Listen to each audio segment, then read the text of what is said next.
Sunday morning, and give me a second. There we go. What are you up to? John here, you there. Thanks for dropping by. It is SDH AM Sunday, and we got a lot to get into in a bunch of different fronts.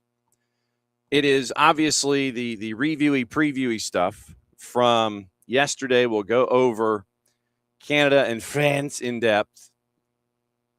We'll go over both of those matches.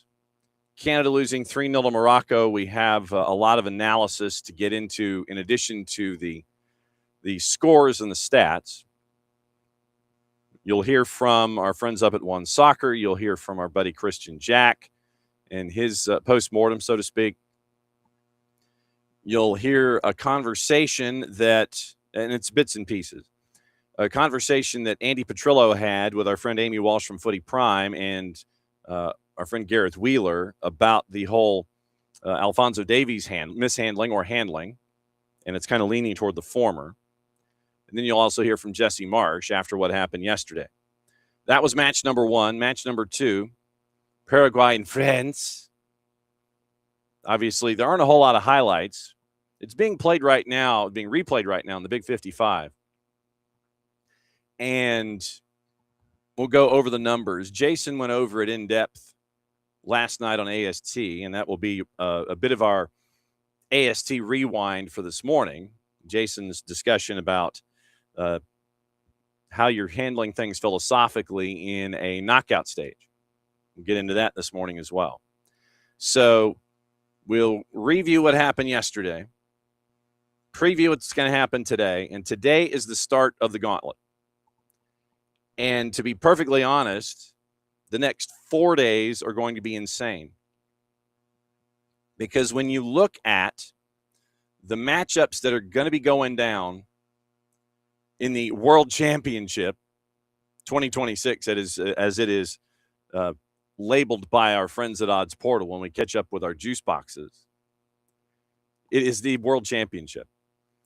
But when you think about the World Championship and what the matchups are going to be over the next 4 days, and one of those matchups being here at SDH HQ downtown, it is insane to think about the quality that we're going to be seeing over the next X number of days. And of course, if I set it up like this,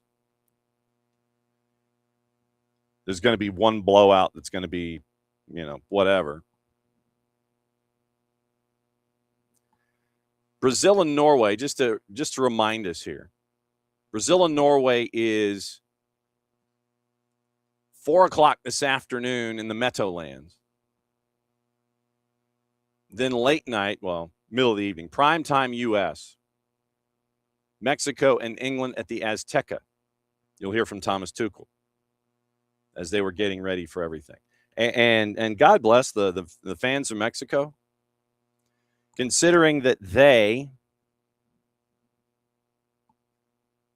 were trying their hardest, even as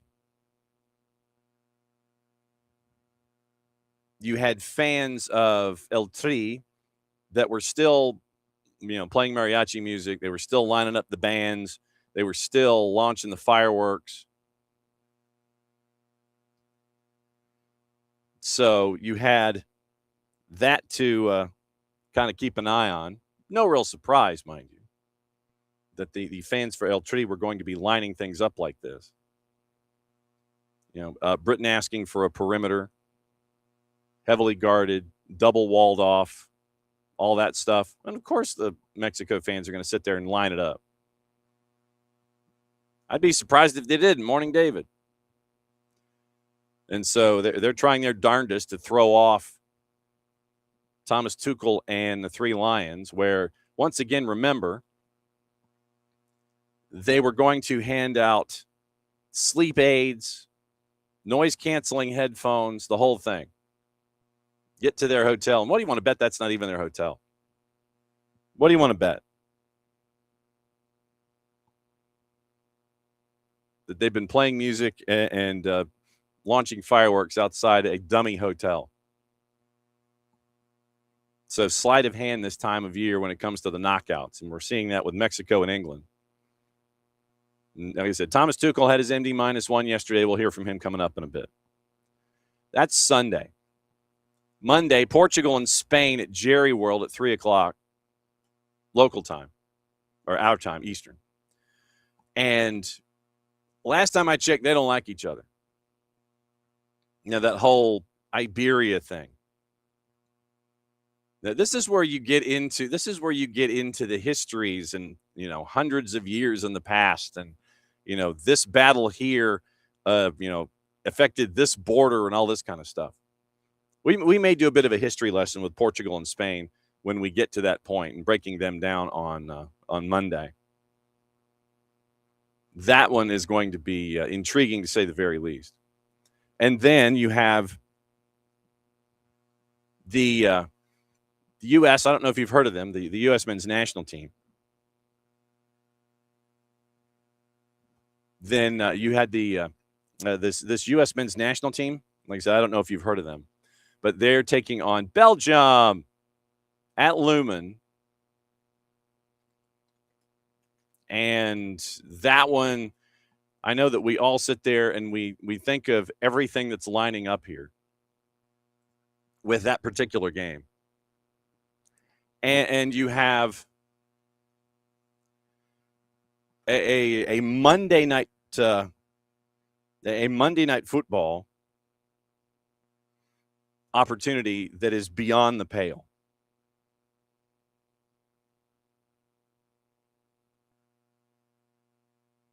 You have all of that lines up in that one place, in that one way.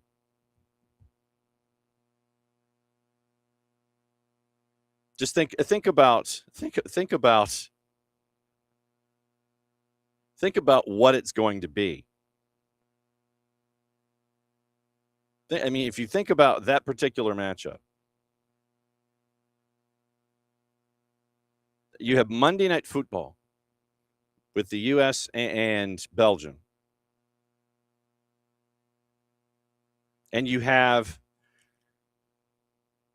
all of these different things that can still be played out.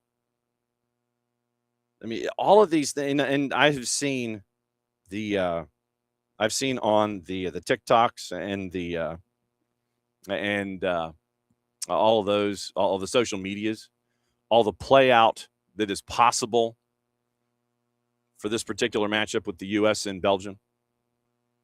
If you think about it, you've got Monday Night Football. You've got the home of the 12s.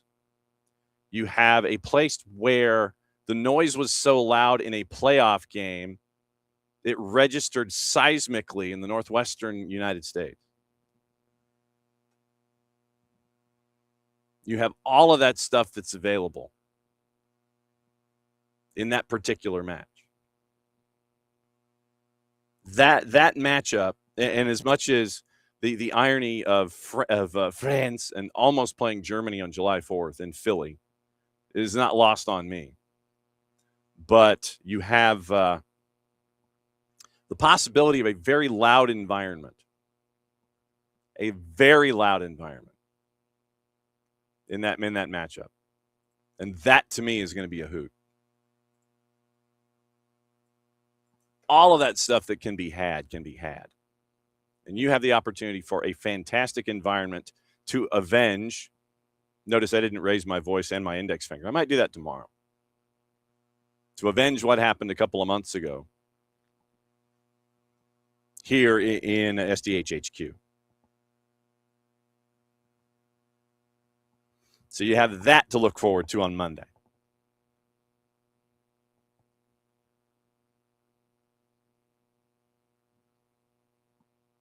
And then Tuesday after that,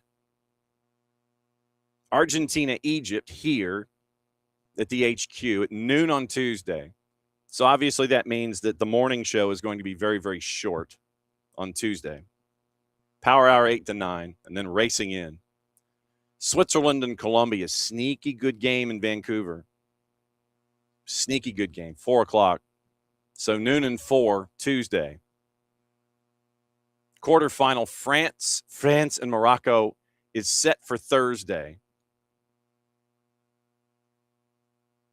4 o'clock in the afternoon. Early access, 4 o'clock, France and Morocco in Foxborough on Thursday. Thursday, Friday, and then the doubleheader Saturday for your quarters. And then that gets us to the semis, which is back here at SDH HQ for one of them. But then the next 4 days, Sunday, Monday, the next 4 matches, really. Next 3 days, and then 5 of the next 6. And really, all 6 matches. I'm not going to blow smoke here. But the 6th match is the one that's kind of sneaky. The next 5 matches across the board. Brazil, Norway, Mexico, England, Portugal, Spain, USA, Belgium, Argentina, Egypt. To lead you into Switzerland and Colombia late afternoon on Tuesday. That's what we have coming up here.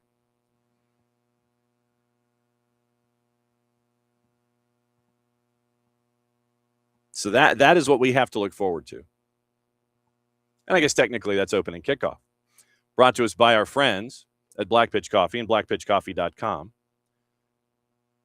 Start your day with the stories that you need to start your day. Most important stories of the game, right way to start your morning. Black Pitch Coffee, part of the SDH community, showing up at events all over Atlanta. Try their home blend made with beans from Brazil and Guatemala. Heavy body, notes of walnut and semi-sweet chocolate, rich world-class finish. Opening kickoff, brought to us by our friends at Black Pitch Coffee and blackpitchcoffee.com.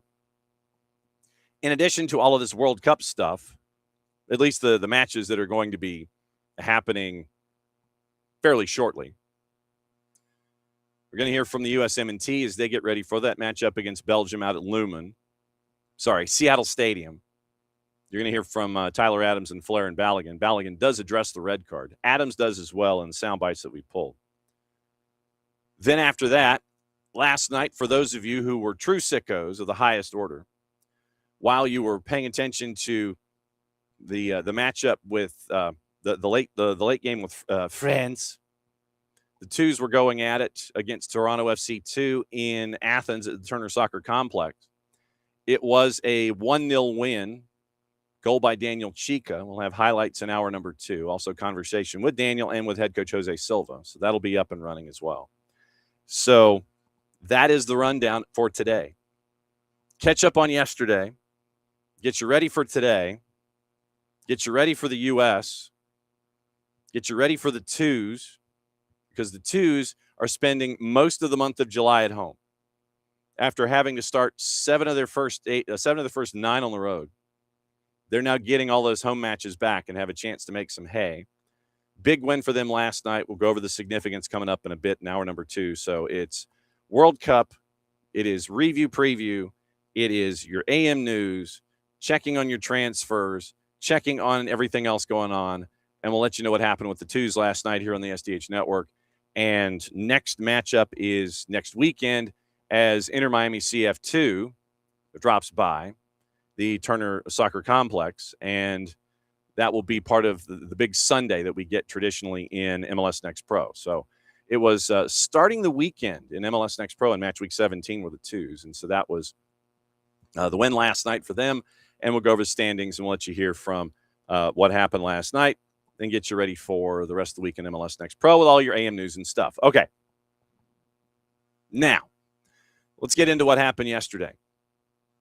Obviously, starting things off with what went down in Houston, at Houston Stadium. We need to catch up with our buddy Glenn Davis. That's what we need to do. So we need to find out about the vibe in Houston itself. So send a note to Glenn Davis, John. All right. So Morocco takes care of business.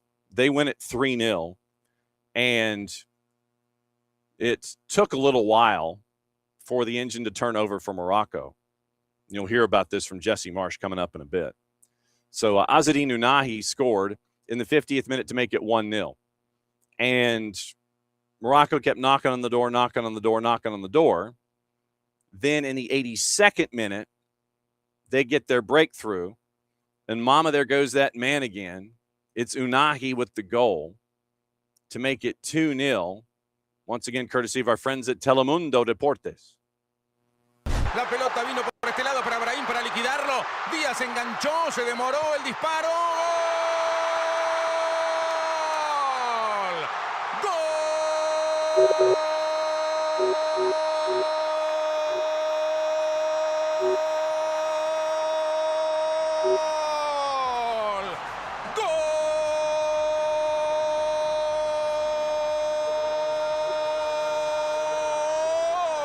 Marruecos. Era la tarde Unai. Duplica diferencia, tranquilidad y alegría, sí. Bebe el sorbo de la gloria Marruecos, que por primera vez en la historia se convierte en un equipo africano con doble presencia en cuartos de final de una Copa del Mundo. So you end up with a brace there. And then once again, as Canada is chasing the match, you end up with a third goal. Soufiane Rahimi at 90+8. Unahi with the brace, 50th and 82nd. Rahimi at 90+8. And it's a 3-0 final for Morocco. Looking at the stats, Morocco is 50-50 in possession if you want to give the in contest. But see, this is one thing about FIFA, is that FIFA goes both sides, and then they go in contest. And I guess where they sit there and they don't want to put a clock on a lot of back and forth. And Greg, thanks for dropping by. It's good to see you on a Sunday morning. So 50% for Morocco, 37% for Canada, 13% in contest is how it's listed. So you end up with attempts on target 10-5 for Canada on the match. 3 of them on target compared to 4 on target. So 5 attempts at goal, 4 of them on target for Morocco. 10 for Canada, 3 on target, 2 off target, 6 inside the penalty area, 4 outside the penalty area, 3-2 for Morocco in their efforts. Final third entries, the numbers were tilted toward Canada here. 30, 40, 61 final third entries for Canada compared to 13, 31 for Morocco. Then you have, see, they really break this down. It's like line breaks, attempted line breaks, discipline, 4 yellow cards on each side, 24 fouls on Canada, 24 fouls on Canada, and it ended up as 14 for Morocco. So as we look at the, let's see, table, knockout. All right, so let's go here. All right, so let's go to our friends at FOTMob and break down Morocco and Canada. They put a line through it. Basically, it's number 7 versus number 30 in the layout for your FIFA rankings. And FOTMob kind of sits there, and they might split the difference a little bit, where FIFA calls it in contest. FOTMob cuts it in half. XG was about even. Once again, total shots 10-5. 33 touches in the opposition, 18 for Canada, going up against 9 for Morocco. Morocco with the 2 big chances compared to 1. 11 corners for Canada, by the way. And 10-5 in shots, 4-1 off target, 4-3 on target for Morocco, 3 blocks, 1 hit the woodwork, 18 tackles compared to 13 for Canada. All the other categories go to Morocco. 9-5 in picks, 3-0 in blocks, 47-10 in clearances, 3 saves compared to the 1 for Maxime Crépeau. And the duels, 59-54, that went to Morocco on the day. And obviously, Unahi was your top graded out player at an 8.9, according to our friends at FOTMob. So, discipline, man, 8 yellow cards, 4 each. 24 fouls committed by Canada, 14 for Morocco. And so those were the numbers in this particular matchup. So looking at the lineup, and we'll get into, once again, the storyline that's attached to the lineup for Canada. Crépeau in net, back 4, Lorea Defougerol, Moise Bombito, and Alistair Johnston. 4 in the midfield, Ali Ahmed, Eustachio, Nico Seeger, who got the start, went 87 minutes, as did Tejan Buchanan. 2 up top. It was Jonathan David and Tani Oluwaseyi. Then for Morocco, Bono in net, it was Mazraoui Halhal, who was a substitute for, he was a switch from the last lineup. Issa Diop, and then Ashraf Hakimi, who had a yellow card and an 8 on SofaScore. Bouadi and El Ayanoui. Bouadi has been getting looked at by a lot of teams in Europe. he has been a constant in our breakdown of all the gossip, rumor, and innuendo. El Khanous, Unahi, and Brahim Diaz and Saibati was up top. Unahi's numbers, once again, with an 8.9, 66 touches. It was XG of 0.24, XGOT, goals on target, of 1.39, 75% passing at 33 and 44. One chance created, one big chance created, 2 shots on target, 2 for 2 on his shot accuracy, 2 for 3 on the dribble, 7 passes into the final third, had an accurate cross, had 2 long balls to his credit, and defensively he did have a contribution, 1 clear and 2 recoveries. He was 6 of 10 on his ground duels, did not win a duel in the air, but managed an 8.9 with his brace on the afternoon. So after the match, Jesse Marsh was asked a couple of things, and here is part of the conversation that Jesse Marsh had with the assembled media, as we refer to it. It's a couple of questions about the match in and of itself, but here's Jesse Marsh after the match. Listen, really good World Cup, really good performance today, but a loss. Yeah. How do Canada get to the point where they can start winning these games? Poof. I mean, I think we showed that in this tournament that we can win big games. You know, I mean, and since I've been here, we won big games at Copa America. We won big games since I've been here. I mean, before the tournament, if we would have said round of 16, I think we would have been pretty satisfied. And if we would have, and by the way, before today, if you would have said your team's going to play like that, right, I would have said, okay, there's a good chance we're going to win the match.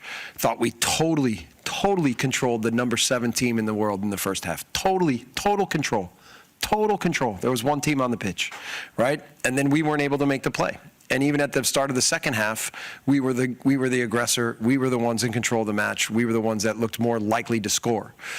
And so they score a goal, and goals change games, and then, you know, they can sit back a little bit more. We have to find ways to push a little bit, and then it winds up being 2 and then a third at the end. But the way we pushed, the way we were in the match, the quality we showed, the overall impact in the match, we were better. We were better than the number 7 team in the world today. Joe Callahan, Toronto Star. Jesse, just one quickly, which is Alphonso Davies' status and what the situation was with his injury today.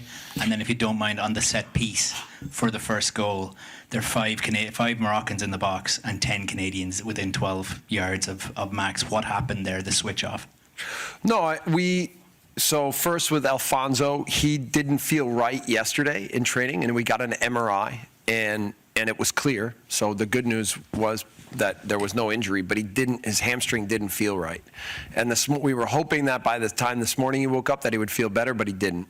And so we wanted to be cautious and make sure that we weren't risking anything. And obviously at the 60th minute when it's 1-0, it would have been great to have him in the match, or even at halftime, right? But we weren't able to have him healthy, and it killed him more than anyone. But I think it was the right decision to preserve him and his career and get him fully healthy. The set piece, look, they were really dangerous in a lot of those side free kicks in the near post zone. So we didn't want to leave that space open. And I think that they just audibled and played a ball back, and we didn't deal well with it. So it's a shame. It's a good finish. Also, I don't think the foul was necessary on the wing. I think Luke could have just stood him up, and there was no need to foul him in that situation, because it was almost like they weren't going to get themselves into the game unless they had a fortuitous situation like this. So we're still developing our overall understanding of the best games and how to win them, but we've won a fair share, right? And again, if I was really adamant that we needed to be at our best today, and I was really demanding of them to be brave with the ball, against the ball, to really make it hard on the opponent. And I wanted them to show that they believed that they could be better, and they did.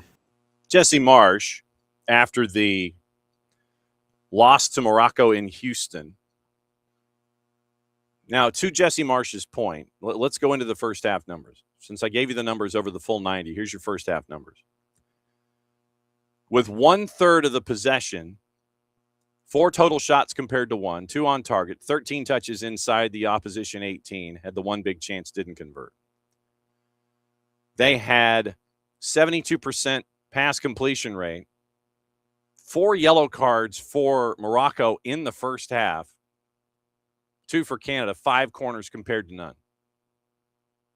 We went over the shots once again, 4-1, 1-0 off 1-0 off target, 2-1 on target. Had 1 shot blocked. All 4 of those shots were inside the box. 13 tackles compared to 7, and the rest of it was Morocco defending, 4-3 in picks, 1 block, 21-4 in clearances, 2 keeper saves compared to the 1 for Maxime Crépeau. And they won 32 of 59 duels in the first half. Once again, the 6 yellow cards in the first half, and that got peeled back. 2 yellows on 15 fouls committed by Canada in the first 45, and then 4 yellows on 6 fouls committed for Morocco.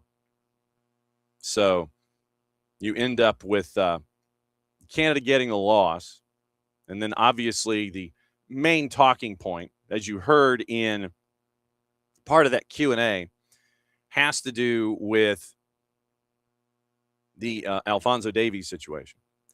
And our friends at One Soccer, as a part of their post-mortem, they did discuss this. And so the voices you'll hear in order: Andy Petrillo, who's hosting; our friend Amy Walsh from Footy Prime, who has a history with the Canadian women's national team. She has caps. And then our friend Gareth Wheeler, who's in the middle of it. So this is a part of that conversation involving the Alphonso Davies omission along the way. That's where things just kind of went off the rails a little bit with the messaging around Davies' participation. That was a misstep. Yeah. That's where Jesse Marsh got it wrong. When you're a player on the inside and you have to be guarded and you're not sure of what the messaging is today, what am I allowed to say, what can't I, whether it's tactics or a little bit of gamesmanship and shiny object with Alphonso Davies, who's clearly our best player, and you want to strike fear in the opponents, it's not done that way. He's not Moise Bombito or Alfie Jones or any of the other injured players either. He is Alphonso Davies, the face of Canadian soccer right now. All you needed to do was be clear. All that the head coach of Canada had to say is we hope that Alphonso Davies plays. Not he's playing, he's a decoy. If it's about growing the sport in this country, the public is expecting to see Canada's best player play because the head coach has told them that he's going to be able to play. Just be clear in your communication. And my concern now, guys, Davies doesn't play here. When will we see him play for Canada next? So that was the thoughts/concerns of our friends at One Soccer over this. I really don't have a problem with subterfuge. I really don't. And when you are in a knockout situation, coaches handle it different ways. Some coaches will sit there and it'll be like, he might not. And then you have the Alphonso Davies situation with Jesse Marsh. And so let me see how it was phrased. Let me do this. I want to see how it was phrased, because if Gareth is saying it one way, then that's just how it was addressed by Jesse Marsh. So I want to get the layout of how it was broken down. And so AP, June 27th. Alphonso Davies available to play when Canada begins the World Cup knockout rounds, Coach Jesse Marsh said Saturday. Marsh admitted this week he used his team captain as a decoy during group play, employing gamesmanship to compel Canada's opponents to game plan for someone who wasn't actually ready to return from his hamstring injury. I have zero issue with that.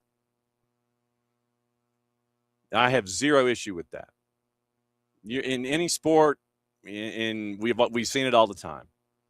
Stanley Cup playoffs, it is literally upper body injury, lower body injury, and then we find out after the fact that so-and-so had a broken bone and played with it.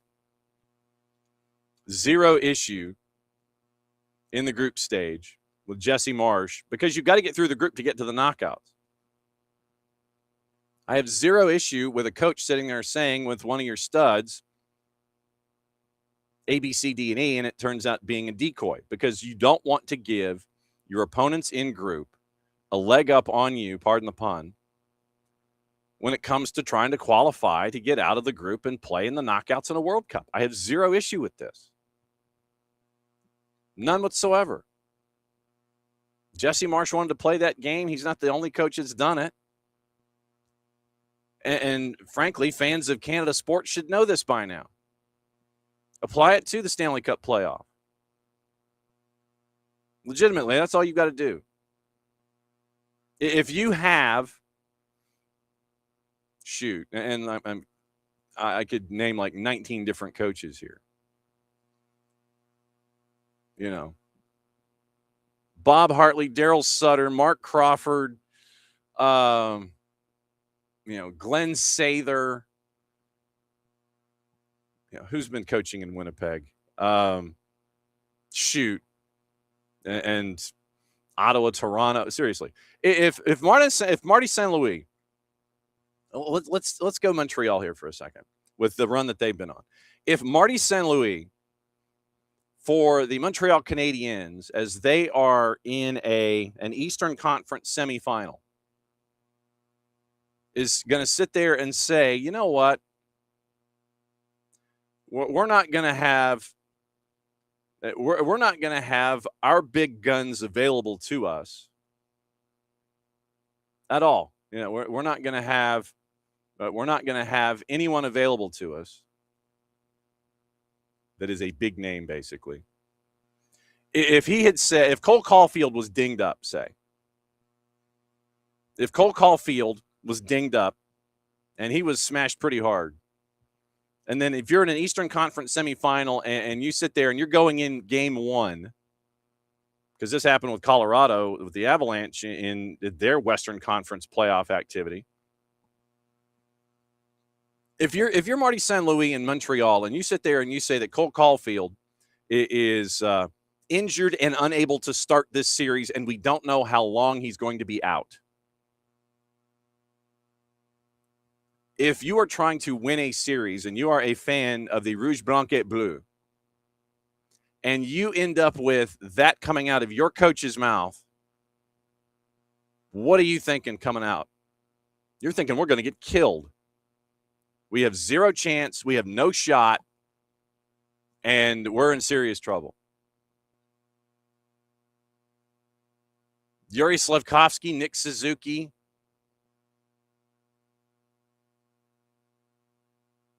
Jakub Dobesh, any of those folks. If you're a fan of the Canadiens and you're going into an Eastern Conference semi or you're going into an Eastern Conference final and you hear your head coach say off the top at the MD-1 or the game day skate or, lead, or even better, let's give a bigger runway.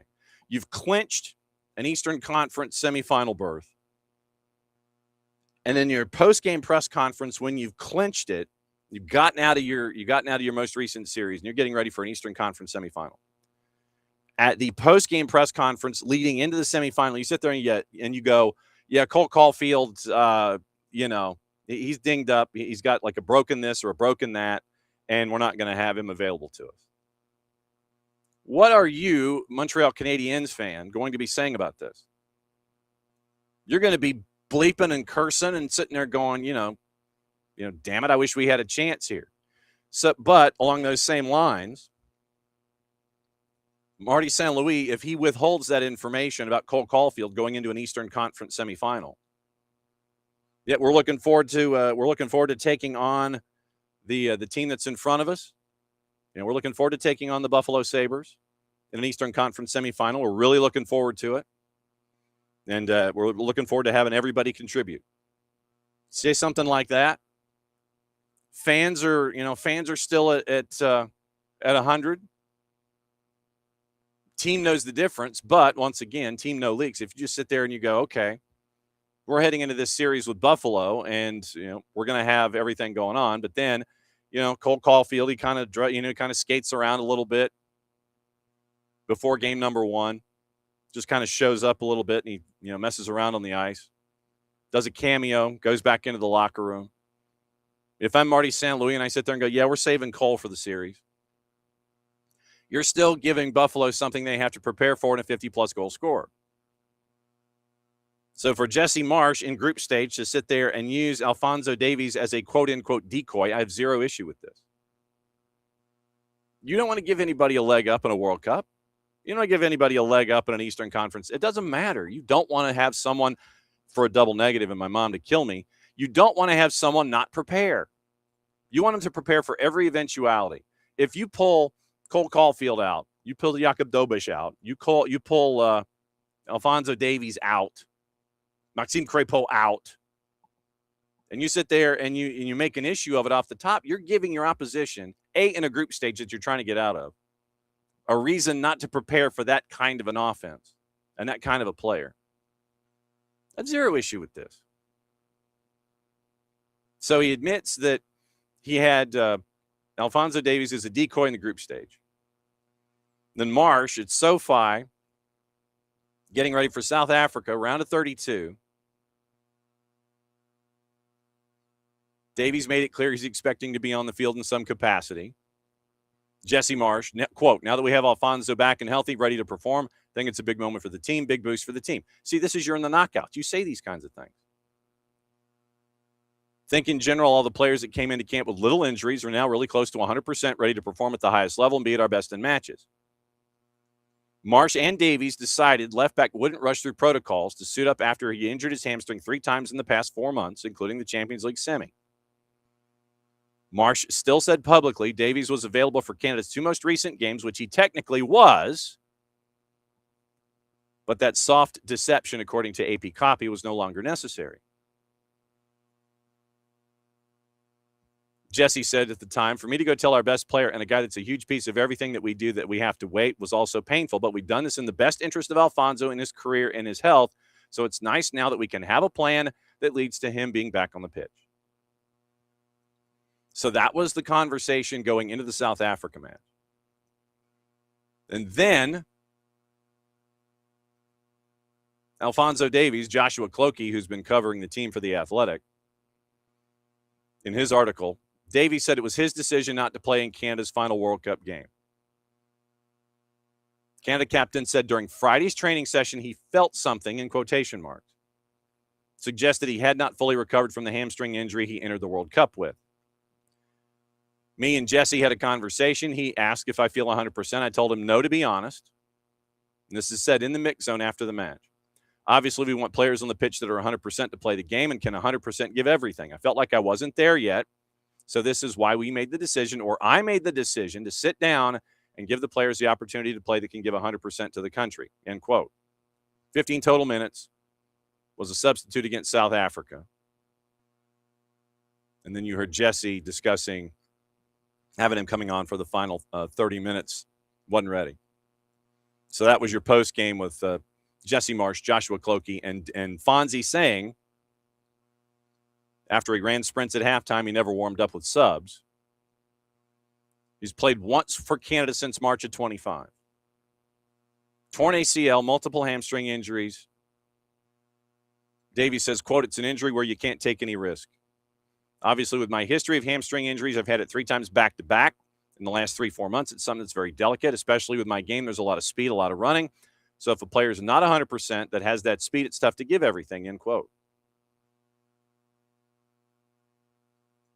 Every time I play the game, I want to give my all and fully play this game with freedom and no injuries, but at this time it was tough. It was tough sitting there watching the game knowing I'm not 100%. So that was what was said by Davies in the mix zone, Joshua Clokey turning that for The Athletic yesterday. But I have zero issue. I have zero issue with a coach with subterfuge, especially in the tournament. And as I said, our friends up north should know this. And like I said, I will effort our friends from Footy Prime, whether it's Amy or Sharms or Craig Forrest, any of them, I will effort them as a bit of a post-mortem for Canada's coverage, and I will make a point to ask them about the subterfuge. Apparently, they've got an issue with it. I don't. Subterfuge ended up having folks preparing for folks that they didn't know that they didn't have to prepare for, but that's what you want. You're looking for any kind of an advantage in a game that's a knockout where you were a decided underdog going in. You were a plus 409 dog in that match. Morocco was on the minus side at a minus 118. 90-minute draw was a plus 229. Canada was on the front foot in that first 45 minutes, but they couldn't get anything into the net. And when you're trying to take those big swings and get a lead on a favorite and nothing's happening, then obviously with no goals on the board, you're in danger of having the inverse happen and you getting in trouble, and that's what happened second half. The set piece, the corner, great vision and a great audible. With everyone packed inside the 18, basically in line with the 6, and then seeing no one marked at the near elbow, and then shooting through traffic for the goal. It's a good ad lib if that was an ad lib by Morocco. But Morocco moves on, and Canada builds from here. You obviously heard Gareth Wheeler and our friends at One Soccer wonder when the next time it was going to be that you're going to have Alphonso Davies, regarded as the greatest player in Canadian history, playing for his country in a competition of that scope. So we will see. That was game number one. Then the other game, Paraguay and France. Once again, you end up with a game of moments. And you end up with it once again taking a while for moments to turn into goals. And here is the one goal of the match, courtesy of our friends at Telemundo. Allá está. Aquí está. Desde el punto penal, gol. ¡Gol!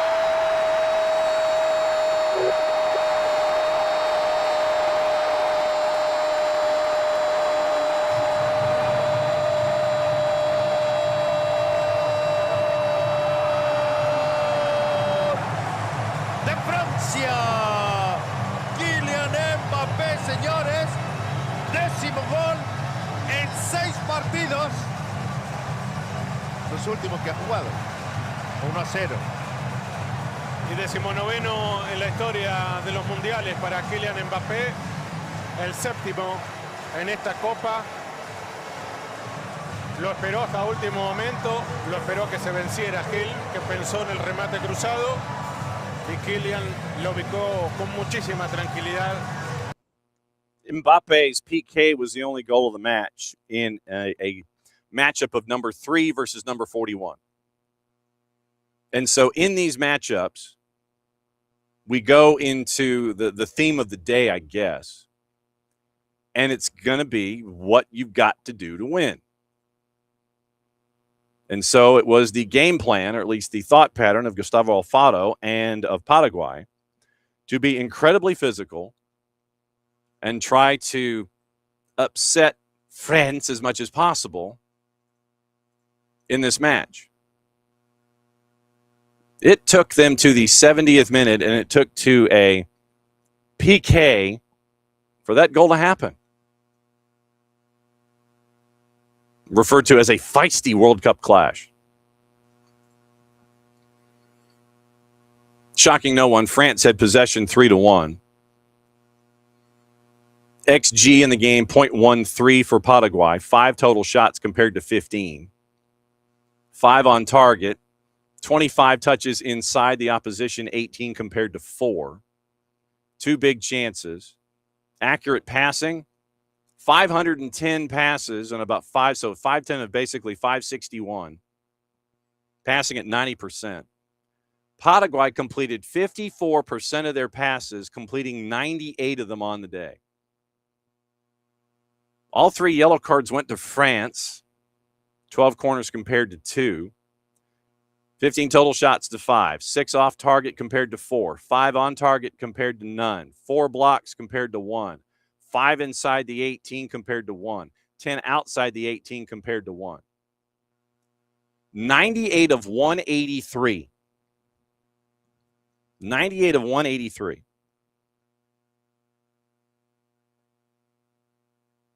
That was Paraguay on the day, and a lot of that just had to do with trying to get the ball out of their own 18. 54 completions in their own half, 44 in France's half. No real surprise. 12 accurate long balls on the day at 22%. So they were 2 of 9 on the equivalency scale of long balls. So 12 of 54. Does that sound right? 2 of 9 to times 6. Yeah. 2 of 9 to 12. So 12 of 54 on long balls. 19 throws compared to 17. That was one of the few categories Paraguay had the lead. 25 touches compared to 4. No yellows. 24 fouls committed. 13 by Paraguay, 11 by France along the day. 56 out of 106 duels won by France on the afternoon, and Paraguay had more wins on the ground, 44 of 83. 17 of 23 in the air went to France. 29 tackles compared to 13, 14 picks compared to 10, 4 blocks compared to 1, 4 saves compared to none. Mikey Mignon did not have a busy day. 27 clearances for France compared to 21 defensively. But once again, in a match like this, of number 3 versus number 41, if you go toe-to-toe with them, with the style that you're used to being stylistically, it's going to get ugly, and it's going to get ugly quick. You're going to do what you're going to do to ugly that game up. And you did exactly that. You uglied that game up. You absolutely did. And if that's what you thought you needed to do to try to get and stay close, then you did for 70 minutes. Dominant and all those stats that I read doesn't mean a damn thing if you don't get the Duke. Doesn't mean a thing. And it should not be surprising that folks are going to do what they're going to try to do to either stay in games, get out of group, or advance in the knockouts. I said we talked about it in the first half hour with Canada. Frankly, most of the first hour with Canada, but it seems like our number one topic seems to be taking a half hour here on the weekend. You're going to do what you're going to do. If it's subterfuge, if it's stylistically, you're going to do what you're going to do to try and stay in a match against an opponent that is higher ranked than you. I know that we can get into the discussion about Cabo Verde, but what Cabo Verde does is they're sound defensively. They don't go against their type. They did not go against their type. Disciplined defensively, a hot keeper in moments. That was what Cabo Verde got. That was what they stuck to. Bubista stuck to his game plan. Alfaro in this matchup with Paraguay and France, we're going to ugly this up. We're going to muck it up. We're going to knock them off their game. And I think the tape is now out. The tape is now out on France. How are they going to handle themselves in matchups as they go in the knockouts?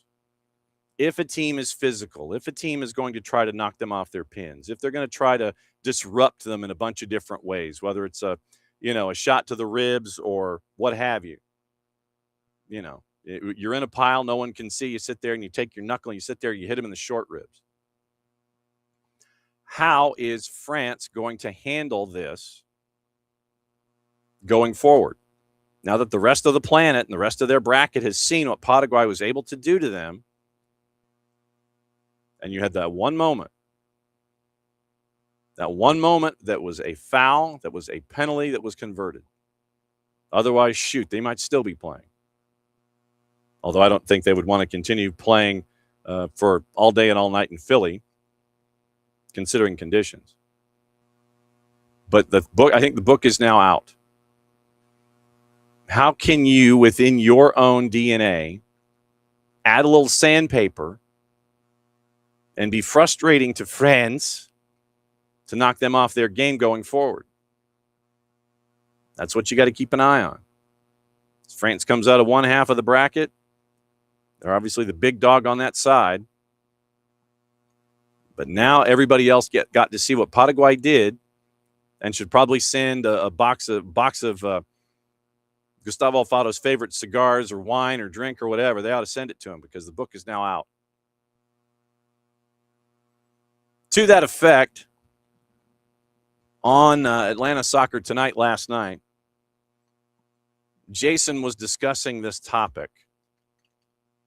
And it was such a large topic in Jason's rundown that actually carried over from one segment to the next. So here was how Jason came back from starting the conversation. And he goes into his second segment to discuss said topic. So this was last night on Atlanta Soccer Tonight, 92.9 The Game, the Odyssey app. There are some people who are upset about Paraguay's approach in their 1-0 loss to France. I don't think they had another choice if they wanted to try to win the game, which is all that matters here. Once you get to the knockouts of a World Cup, you're not trying to put on a show. You're not playing a video game. You're trying to win.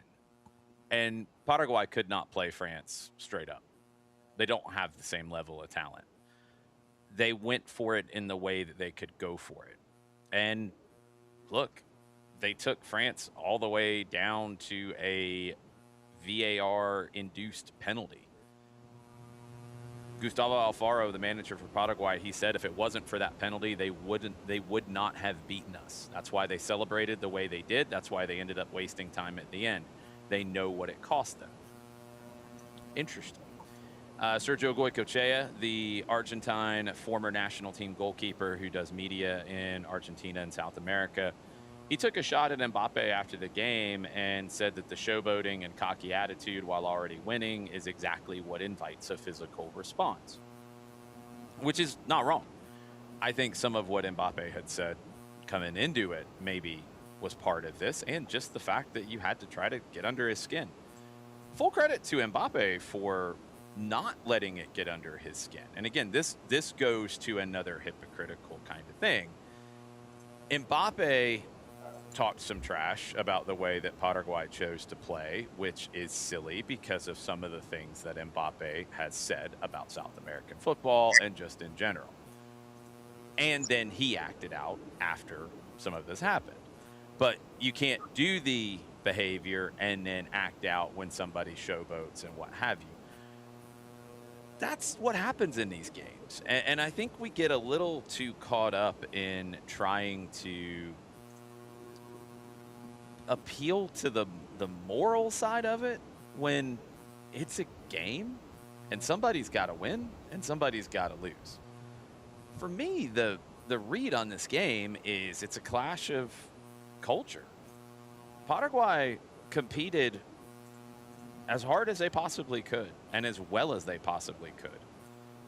Olise, Dembele didn't do anything in this game.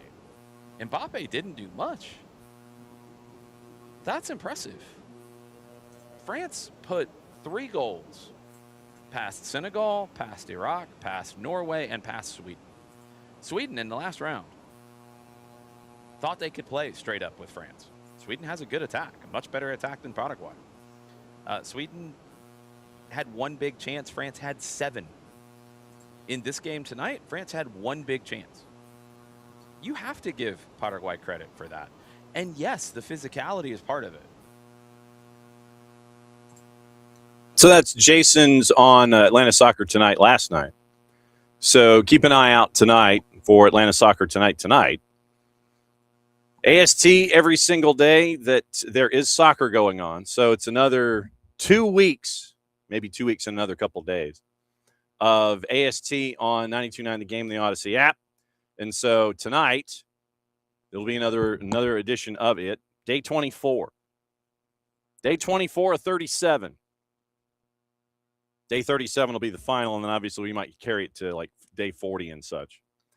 But SDH AM every single day during the World Cup. Atlanta Soccer Tonight every single day during the World Cup on the three-dimensional experience that is 92.9 The Game and the Odyssey app, whether it is 92.9 The Game, 92.9thegame.com, Odyssey app, 92.9 The Game YouTube channel, or a combination of all of them. So that was your That was your AST flashback to yesterday.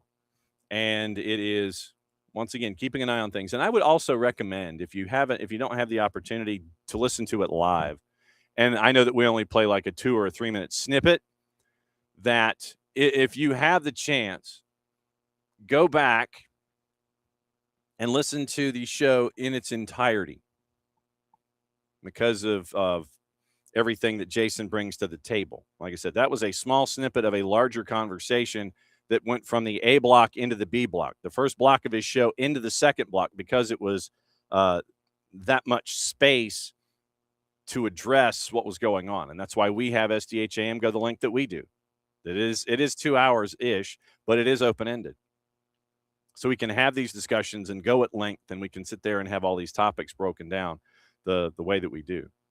So AST tonight, and when the time is published, the time will be published, and we will let you know. But yeah, AST tonight, 92.9 The Game, Odyssey app, 92.9 The Game YouTube channel, and then there are some nights when it starts at 10 that hour number 2 turns into stoppage time on the 92.9 The Game YouTube channel.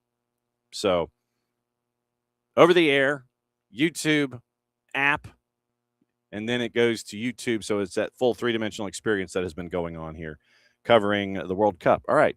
It is hour number 2, which means one thing. It's time for the hydration break, brought to us by our friends at local Vine Beer, Wine, and Liquor stores. 2 locations. It is Johns Creek and on Cumberland Parkway, right at Cumberland Parkway and Cobb Parkway, right there in the old Acres Mill area. And we were there a couple weeks ago and can't thank them enough for their hospitality and letting us come and hang out for our Saturday morning show. But if you are looking for a large selection, and I'm not kidding, I'm not underselling it, large selection of stuff to help you out for your daily, your parties, all points in between, local Vine Beer, Wine, and Liquor stores. Thanks for being great partners and friends with us here starting in 2026. Local Vine Beer, Wine, and Liquor stores. Everybody hydrate. Rock and roll. All right. Now that we are at least somewhat properly hydrated, now it is an opportunity for us to get into what's going on today. And, of course, I look over here at the Big 55, and they were celebrating the sesquicentennial of this here country yesterday, considering that was what July 4th was about. And there is now, I'm looking at a lower third, the lower graphic, like you see there. That would be, so this is actually a lower third. So that's a lower third font. So that would be a lower third.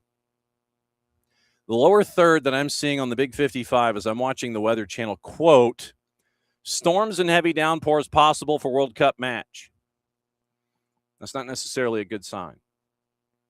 So with the matches that are going on today, as we analyze what's going on.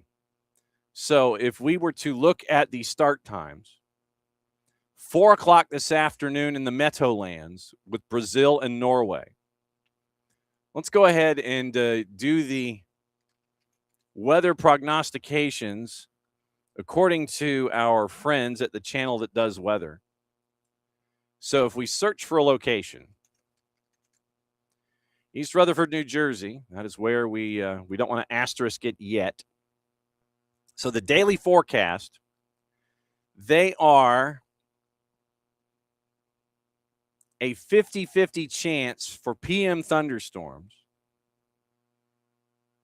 High of 85, winds from the southeast at 9. So if we go hourly, and tomorrow's not any better, it's a 90% chance of thunderstorms, but they're not playing tomorrow that I know of.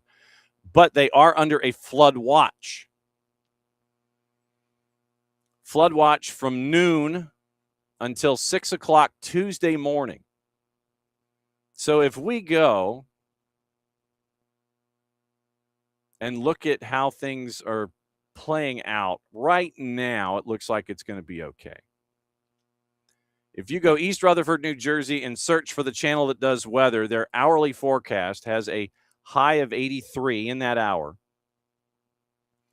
Cloudy and 83 in the 3 o'clock hour when they're warming up. mostly cloudy, so it looks like peaks of sunshine, perhaps, and a 17% chance of weather in the 4 o'clock hour when the match is supposed to start. Humidity at 69%. That's nice. So 83, 69% humidity, winds out of the southeast at 9. So it is an offshore flow. I'm trying to think of how the building. So if it gets into the building, it probably gets in a bit of a swirl, so it could cause some issues for some keepers who might want to try to get some air under the ball. So if you're going from, if I remember correctly, if you're going from right to left, the wind would be at your back, but it looks like it's going to be a bit of a crosswind. 5 o'clock hour might be where the fun starts. So second half, 1/3 chance isolated T-storms, and the temperature is 81 with a 73% humidity, and the winds go east-southeast at 8. And then you get into worse weather as you go. Worse weather, the night goes along. 5 o'clock is when it starts, and then once again, this flood watch that they're talking about carries it through Tuesday. So the weather gets worse, chances increase. 6 p.m. hour, 50-50. 7 o'clock, 50-50 for scattered thunderstorms. Then 8 o'clock, forget it. 8 o'clock the rest of the night and all day on Monday. So get the game in, people. That's what it looks like, according to our friends at the channel that does weather. So maybe the second half might be a bit of an adventure, but we'll find out. And since we're on that topic, remember the topic yesterday where everybody was like, oh, we got to change the start time in Mexico City. And then you didn't. Because as I was looking at it, the weather was getting better as the day was going along. So, Mexico City for tonight, by the way. Early on, cloudy, mostly cloudy, scattered thunderstorms. Then it's supposed to be flat out raining. So this one could be adventurous. 7 o'clock hour when they're warming up. 69% chance of thunderstorms. That's very nice. Temp is 64, 75% humidity.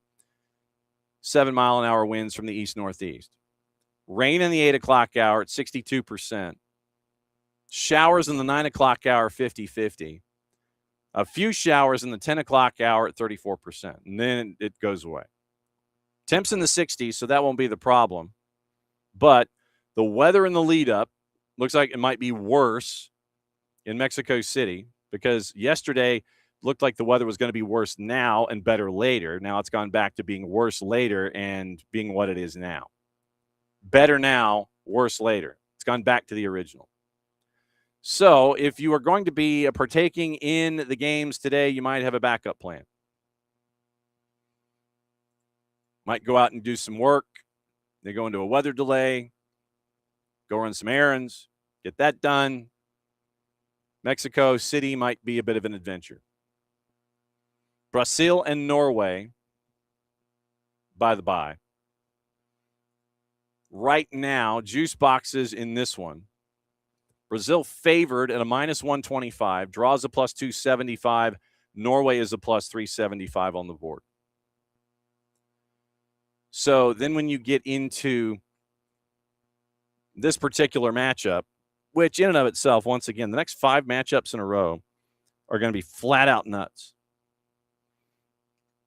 Go by the numbers here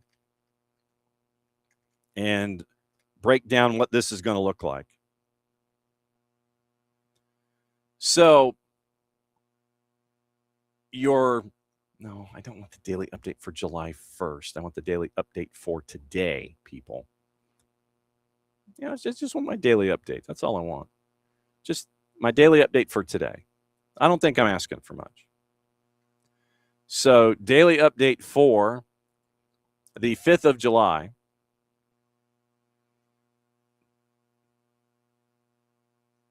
Norway's scored 10 goals, double their previous high tally. Brazil's going to be looking to end a run of 6 successive defeats against European sides in knockout matches.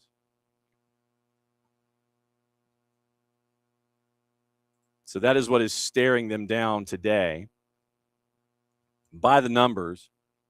Ismail Elfath, by the way, is the man in the middle for this one. Corey Parker, Kyle Atkins, your ARs. Saeed Martinez from Honduras is your fourth. The reserve AR is Walter Lopez from Honduras. VAR is Tatiana Guzman from Nicaragua. AVAR is Leodon Gonzalez from Uruguay. Your support VAR, who will be in the 3-shot and be in the graphic, Carlos del Cerro Grande from Spain. Nations have squared off on one previous occasion. Norway won 2-1 comeback victory in the group stage 1998. Seleção extended their unbeaten streak on U.S. soil to 11 matches with the win over Japan. Casemiro once again drew them even in the 56th. Martinelli gets the stoppage time winner at 90+5 in Houston. Norway got their first win ever in the World Cup, beating Ivory Coast 2-1 in Dallas in the knockouts. Erling Haaland once again. Death taxes Haaland. Fifth strike of the competition, Antonio Nusa became the country's youngest ever goal scorer with the first one. De Landslaget claimed the second spot in Group I, behind France and ahead of both Senegal and Iraq. All previous meetings, 2 wins, true draws for Norway. Goals, and they're +3 in the goal difference. Last meeting, by the way, was August 16th of 2006 in a friendly at Ullevål Stadion in Oslo, Norway. Norway unbeaten in the side's 4 encounters. Brazil have clean sheets and have won 3 of their last 4 against European opposition. Brazil have come off their second best in each of the last 6 knockout showdowns against UEFA outfits at the tournament. Most recent victory was 2002 when they beat Germany 2-0. They've prevailed in the round of 16 at each of the last 8 editions of the competition. Last time they came unstuck at this stage was 1990 when they lost to Argentina 1-0. Brazil on 11-match unbeaten string in World Cup fixtures on U.S. soil, winning 8, and they have drawn 3. The Canarinha have breached the opposition's backline 13 of their last 14 outings. So they've scored 13 matches of their last 14. 5-time winners top the tournament's all-time goal charts at 246. Stella Solbakken with the win over Cote d'Ivoire.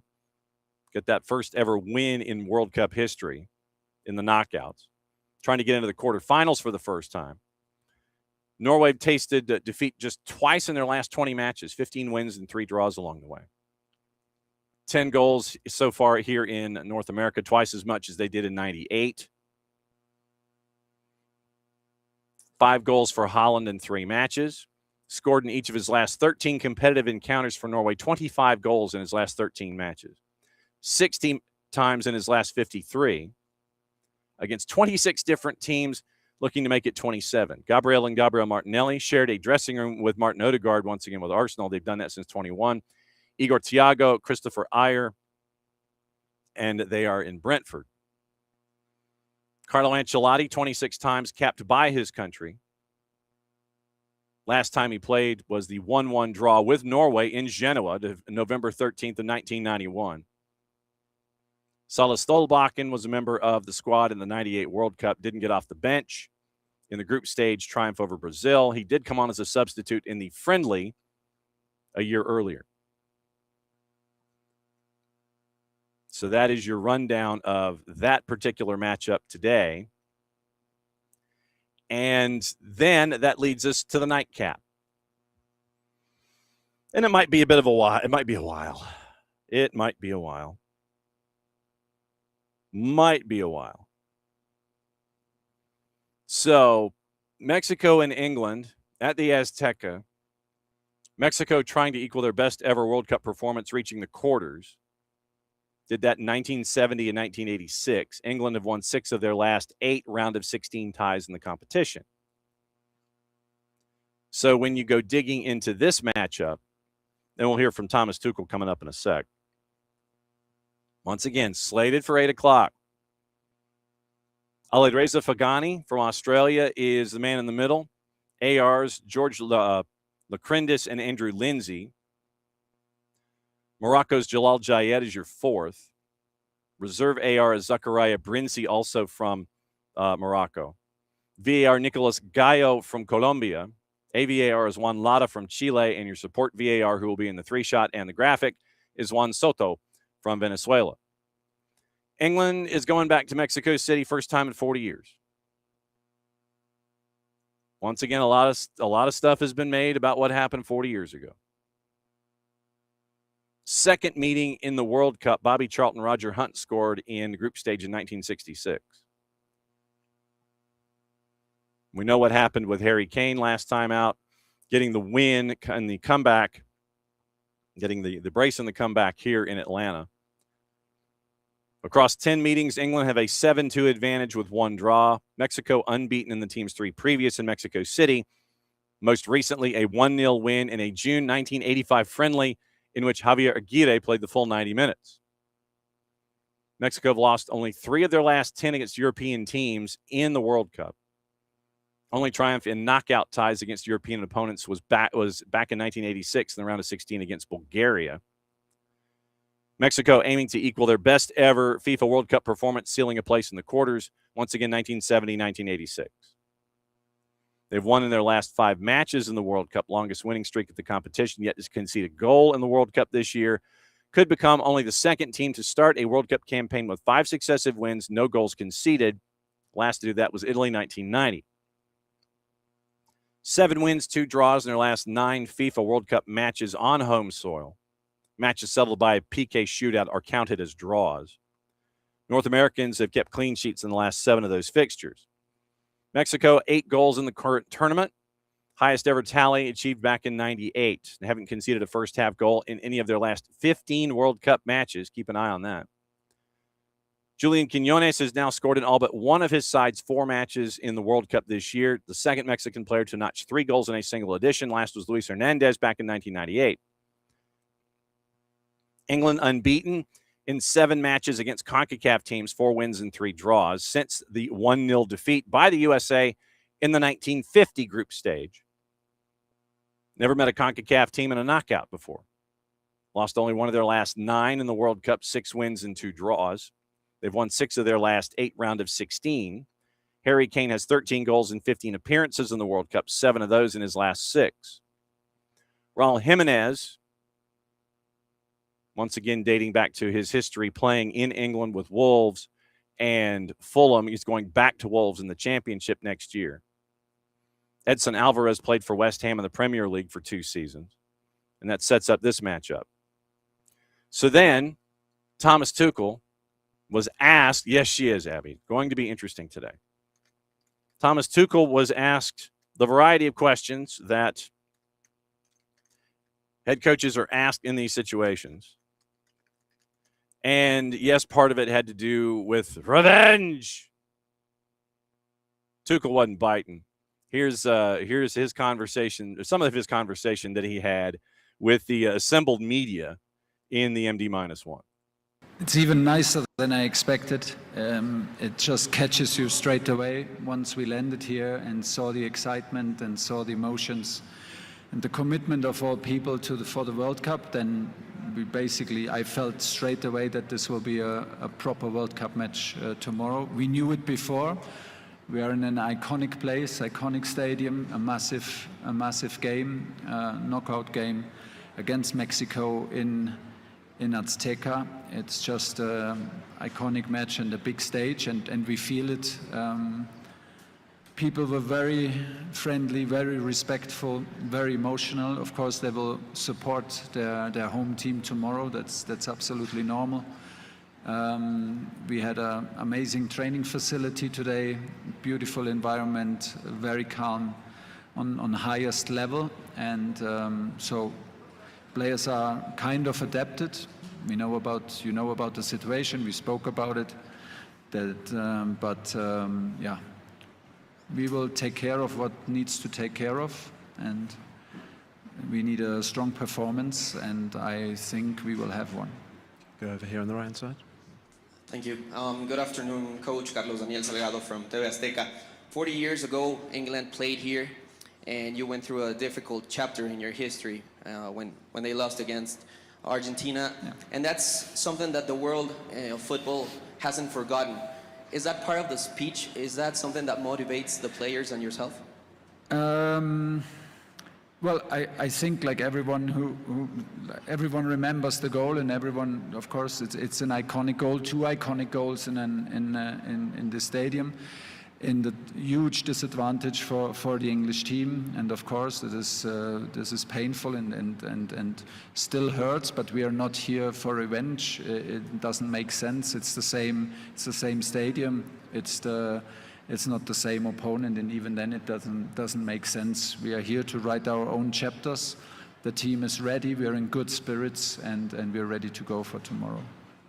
Revenge! No. Might be on folks' minds, but it is not on Thomas Tuchel's mind. No, there is no shaking of the fist outwardly. There's no revenge, none of that. At least not in the public conversations anyway, in the sound bites. So that is what you're staring at with challenging weather. And yes, Abby agrees. Mother Nature is going to be interesting today. So if you are out running your errands in whatever part of the planet that you are on, once again, be prepared. Mother Nature has been somewhat perturbed last little bit. I was coming back from Athens last night, and you get your notifications about things going on and all this kind of stuff. And then you are checking in on things, and you're like, oh, so this is what's going on in this particular part of the planet. And it's not good. And so I was kind of keeping tabs on everything last night in particular parts of the planet. And so that was seeing Mother Nature and her perturbed self was kind of part of what we were keeping an eye on yesterday. So it has made its way this way today, and so keeping an eye on it. And whatever part of the planet you are on, we humbly ask that you are prepared for these situations. Because if it's supposed to be nasty, just be ready for it. It was loud and it was nasty, and it was a combination of both fireworks and thunderstorms last night. And it was a bit of a sidebar there that it was another year for the rowdy man not to enjoy fireworks last night. And the part of the planet that we live on, there is a business next to the subdivision. And they're usually busy 2 days out of the week. And when it is this particular time of year, there are folks that have very loud explosive devices, or devices that are very loud once they explode is probably the best way to phrase it, that make a lot of noise, and the animals in this particular neighborhood are not fans of those particular explosions when they happen. And the rowdy man, as much as he is the lead guardian and the man that never leaves his post, he is not a fan of those explosive devices. And with a rescue dog being, a rescue dog, you don't know his history. And it is one of those things where, and I know that he is not the only one that is this way. I mean, I've saw pictures last night on social media of a lot of our friends who have animals of their own. And this time of year, they're like, nope, so-and-so didn't like it. And I wish we knew our animals' histories. I really wish we did. We have always adopted.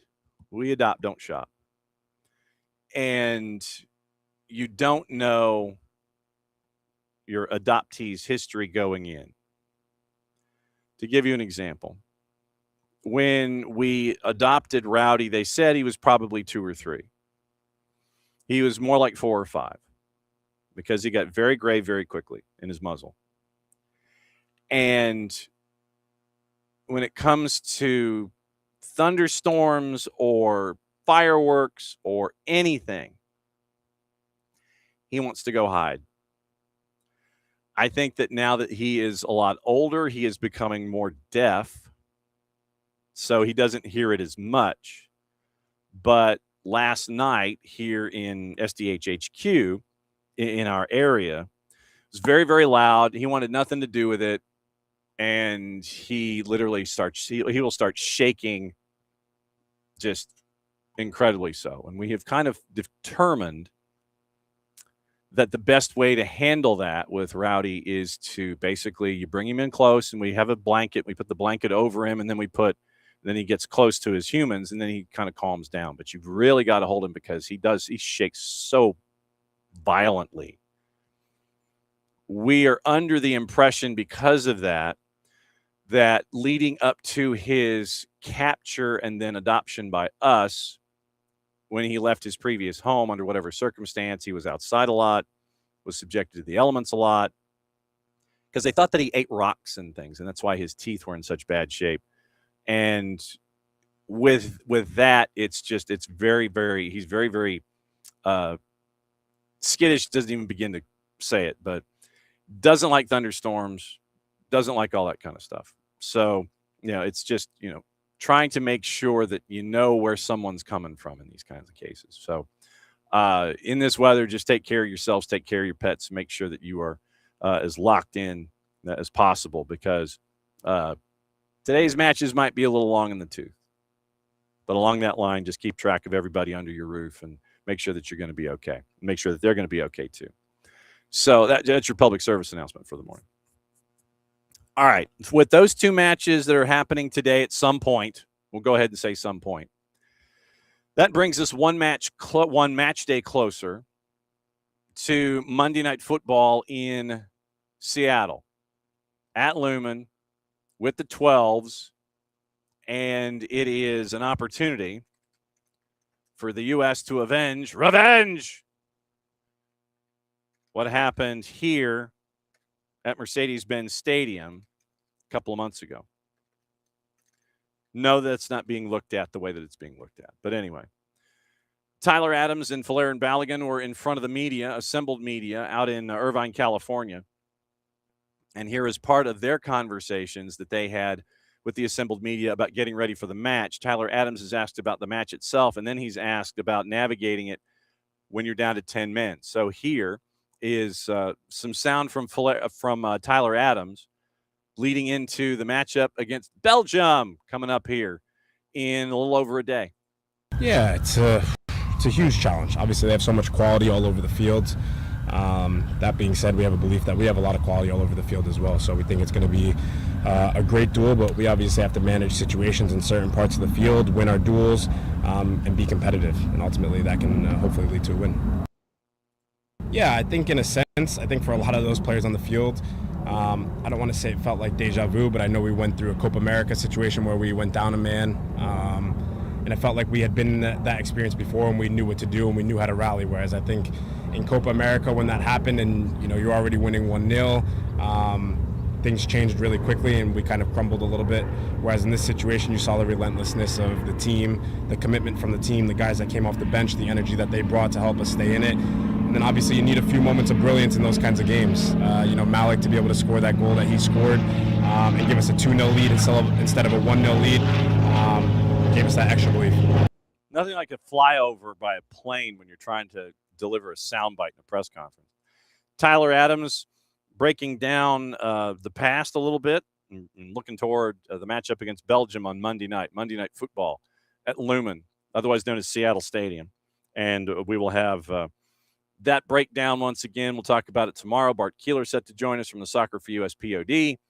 And then obviously we'll break it down for the Power Hour on Tuesday, 8 to 9, before we head in for Argentina and Egypt at Mercedes-Benz, a.k.a. Atlanta Stadium, for another couple of weeks. Once again, brought to us by our friends at U.S. Soccer and Veritone. And then it was interesting. Falarin Balogun stepped up to the microphone, and he was as open and honest as you could be in a situation like this, addressing the red and how the team worked forward. So once again, courtesy of our friends at U.S. Soccer and Veritone, we get to hear from Falarin Balogun about that event. Yeah, I think it was, for me, it's important for me to say, obviously, first and foremost, it was totally unintentional, which I'm sure a lot of people know. But, I think the choice of the referee was, of course, his choice, but I don't think it was the correct call. I think a yellow card would have been fair, just due to it not being intentional, and also, there's not many places I can place my foot in such a scenario. But, I think it's happened, and it's something I have to accept and just move forward from.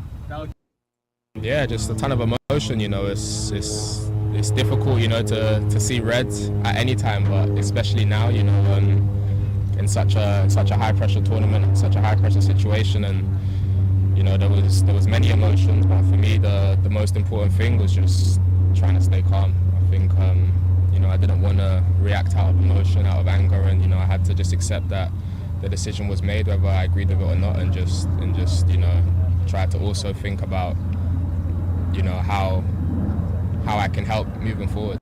Who's navigating these flyovers in Irvine, California, while the U.S. soccer team is trying to deliver sound bites? If it's if it's someone who doesn't want the sound to get out, they didn't do a bad job. You end up overmodulating some of the sound, making it a little difficult to kind of sit there and ride the gain. But yeah, that was Flair and Balogun, courtesy once again U.S. Soccer and Veritone, and addressing the red card. So we'll see what happens, probably with Ricardo Pepi. So we'll see what happens with Pepi up top, once again getting ready for Belgium, Monday Night Football, 8 o'clock kick in Seattle. Time for the 12s to rage, and I imagine that they will. And like I said, if you know a seismologist that is in that part of the planet, I would recommend you find them, so that way you can get their intel on what's going on. All right. Gossip, rumor, and innuendo. What to watch, where to watch it, how to watch it. Brought to us by our friends at Fanatis. FNTZ.co/soccer down here. That link is important. Helps you, helps us, and helps them out with all the things when it comes to their day-to-day operation. Fanatis, you get BN, and I mean all the BNs. WAFCON coming up in about a month. You get their European competitions. You get the Turkish League, the Polish League, the French League. You get Libertadores. You get Sudamericana. You get everything Middle East, Northern Africa, ties to Tigo Sports, ties to CATV. You get TSA out of Argentina with their World Cup coverage. You get CDO Plus out of Chile. You get TVV out of Venezuela. But it's an add-on, and if you don't want to add it on, and if you have a certain cable system, public service announcement, it's there with the Hispanic package. You can already watch TVV. It's already on there. So you have that. You got Liga 1, Liga 1 Max Pro out of Peru. You have all of that, all the A and B divisions that are attached to a lot of the countries in South America. True sickos and hardcores delight. Fanatis, FNTZ.co/soccer down here. So today, round of 16s on Big FOX at 4 and 8. Same on Telemundo, 4 and 8. ESPN Plus has the Miami FC hosting Birmingham Legion at 7 o'clock. Fox ONE has both matches of the round of 16, as does Peacock. CBS Sports Network has the NWSL, Chicago and Utah at 5. ESPN coming up in 90 minutes, Boston Legacy and Bay. On the Plus, it is also Boston Legacy and Bay, and then the Northern Super League at 2 o'clock with Ottawa and Calgary. Victory Plus tonight has the NWSL with Portland and Racing Louisville. And that breaks it all down for you there as to what to watch, how to watch it, and doing so with our friends at Fanatis, FNTZ.co/soccer down here. Now, the gossip, rumor, and innuendo while we're cruising. Let you know what's going on.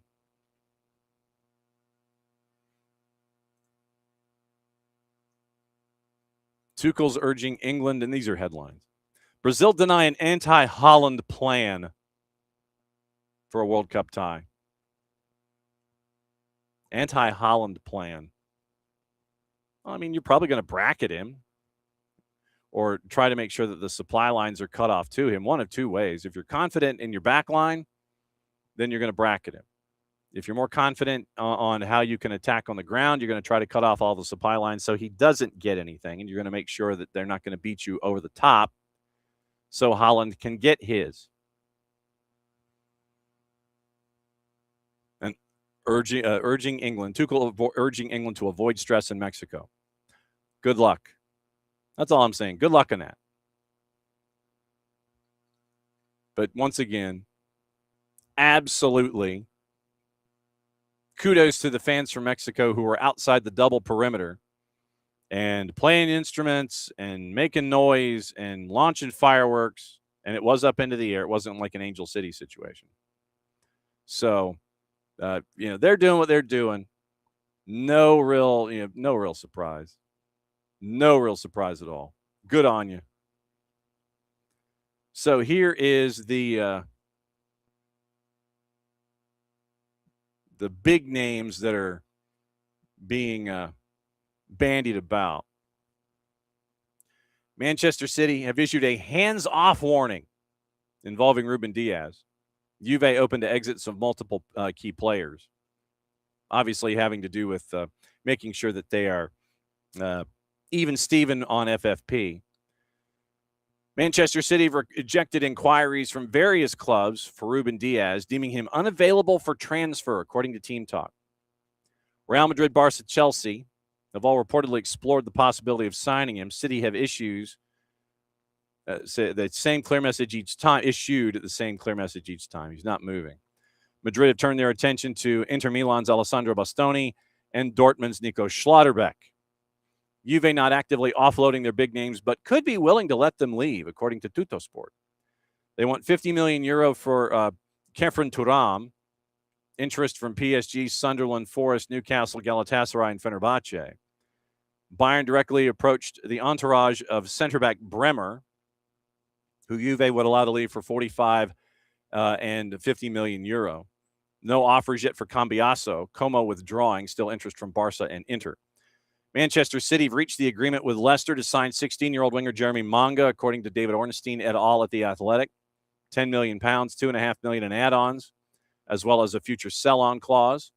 Arsenal was interested, with Drew believing the evaluation was too high. Manga has also previously received attention from big clubs like Real Madrid and Chelsea. Enzo Maresca is behind the current drive to sign him after working with him in 23-24 at Leicester.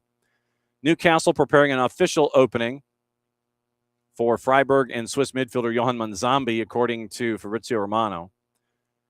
Sending it soon. Proposal to follow after initial contacts made over recent days. 20-year-old has made an impact at the World Cup 3+2 despite not starting. Atleti and Sporting in constant contact regarding Martin Hjulmand. Valuations differing by €5 million plus some bonuses, according to Matteo Moretto. Matteo Moretto is one of those necessary follows in this time of year. Invisible Canvas S2V is getting blocked and reported on as a bot. Can you give us more information? Yeah, it's a bot. And it's a viewer solicitation bot. So solicitation bot. 23 characters submitted. There we go. So Visible Canvas, you're on the clock. So Moretto is saying that the observation and valuations between Atleti and Sporting are €5 million apart. Intention to get closer, completing a deal for the 27-year-old. Hjulmand already has an agreement in place with Atleti, having been linked to them for some time. Football transfers. Bruno Guimaraes has concerns about Newcastle's long-term ambitions amid interest from Arsenal. Sorry, Alex. Sky Italia, Como are not giving up on Trevor Chalobah. Chelsea, despite competition from Internazionale, they're offering 30 plus 5 in euros. Besiktas have agreed on a €20 million deal with Arsenal for Lando Trossard. That's from Ornstein et al. At The Athletic. Leipzig wants €60 million for Castello Luqueba, despite his €80 million release clause, and they're interested in signing Burnley's Maxime Esteve as a replacement. That's from Philip Heinz. Al Hilal pushing to sign Marc Casado from Barcelona. Competition from AC Milan. While Atleti are no longer certain about signing him. That's from Marca. Nicola Schira, Genoa's Brooke Norton-Cuffy, and Fiorentina's Dodo are among Napoli's candidates to be Giovanni Di Lorenzo's backup. Fabrizio Romano again. Brighton joined Napoli and Cagliari in the race to sign 18-year-old Bayer Leverkusen center back Andrea Natali. Tyreek George, this trickled out yesterday, joining Everton from Chelsea on a long-term deal worth the fixed £18 million, £6 million in add-ons, and 15% of the funds from his next move. So fixed, add-ons, and a sell-on. Good business by Chelsea. Heinz also, RB Leipzig and AZ Alkmaar are discussing attacking midfielder Sven Meinens, but haven't had an offer rejected. They also haven't had an offer accepted. Nicola Schira, Lazio, and Roma have shown interest in Sassuolo striker Andrea Pinamonti. Football Insider, Dortmund, Cologne, and PSV Eindhoven are interested in signing Spurs winger Mikey Moore on loan. Heinz also, talks between Leipzig and Brighton regarding Brian Gruda are ongoing, but they haven't been able to agree on a model. And Nicola Schira, once again, Besiktas, Hull, and a Saudi Pro League club are interested in Napoli keeper Vanja Milinkovic-Savic. That is your gossip, rumor, and innuendo for the morning. And we will continue to keep an eye on all of those. Javier Aguirre apparently is ignoring Mexico's the Aztecas' altitude advantage. And according to Tom Hamilton, Aguirre, once again, at 7,220 feet. Aguirre said at his MD-1, English players, historically speaking, are pretty nimble and fast. They have major players who play both inside and outside the country, so they're powerful. Physically speaking, they have great players. I remember ever since Southgate, their style has changed. Tuchel has kept that going with his own nuances and ideas, and they play in two different ways.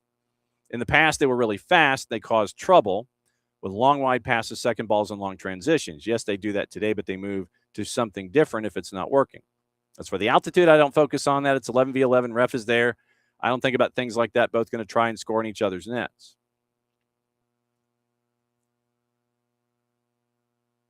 Other potential distractions with YouTuber Steven D. Leonardis sending the team Rolex watches after he bet on Mexico to beat Ecuador in the previous round. They were favored. Doesn't seem like D.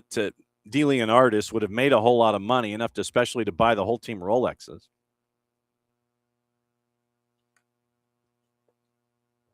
Quoting the Mexican FA, by mutual agreement, our players decided to return to the content creator the watches he'd gifted them on his own initiative. When asked whether both incidents distracted the team, Aguirre says, "You know who I am. I'm practical, I'm authentic, so everything comes naturally to me." Both of those topics I took naturally. Those things aren't planned. I wasn't looking for attention. Both things were sorted out. You can rest assured those things are permutating through the group. They're prepared, strong, and ready to play a good match tomorrow. Those things can happen and went unnoticed by the players.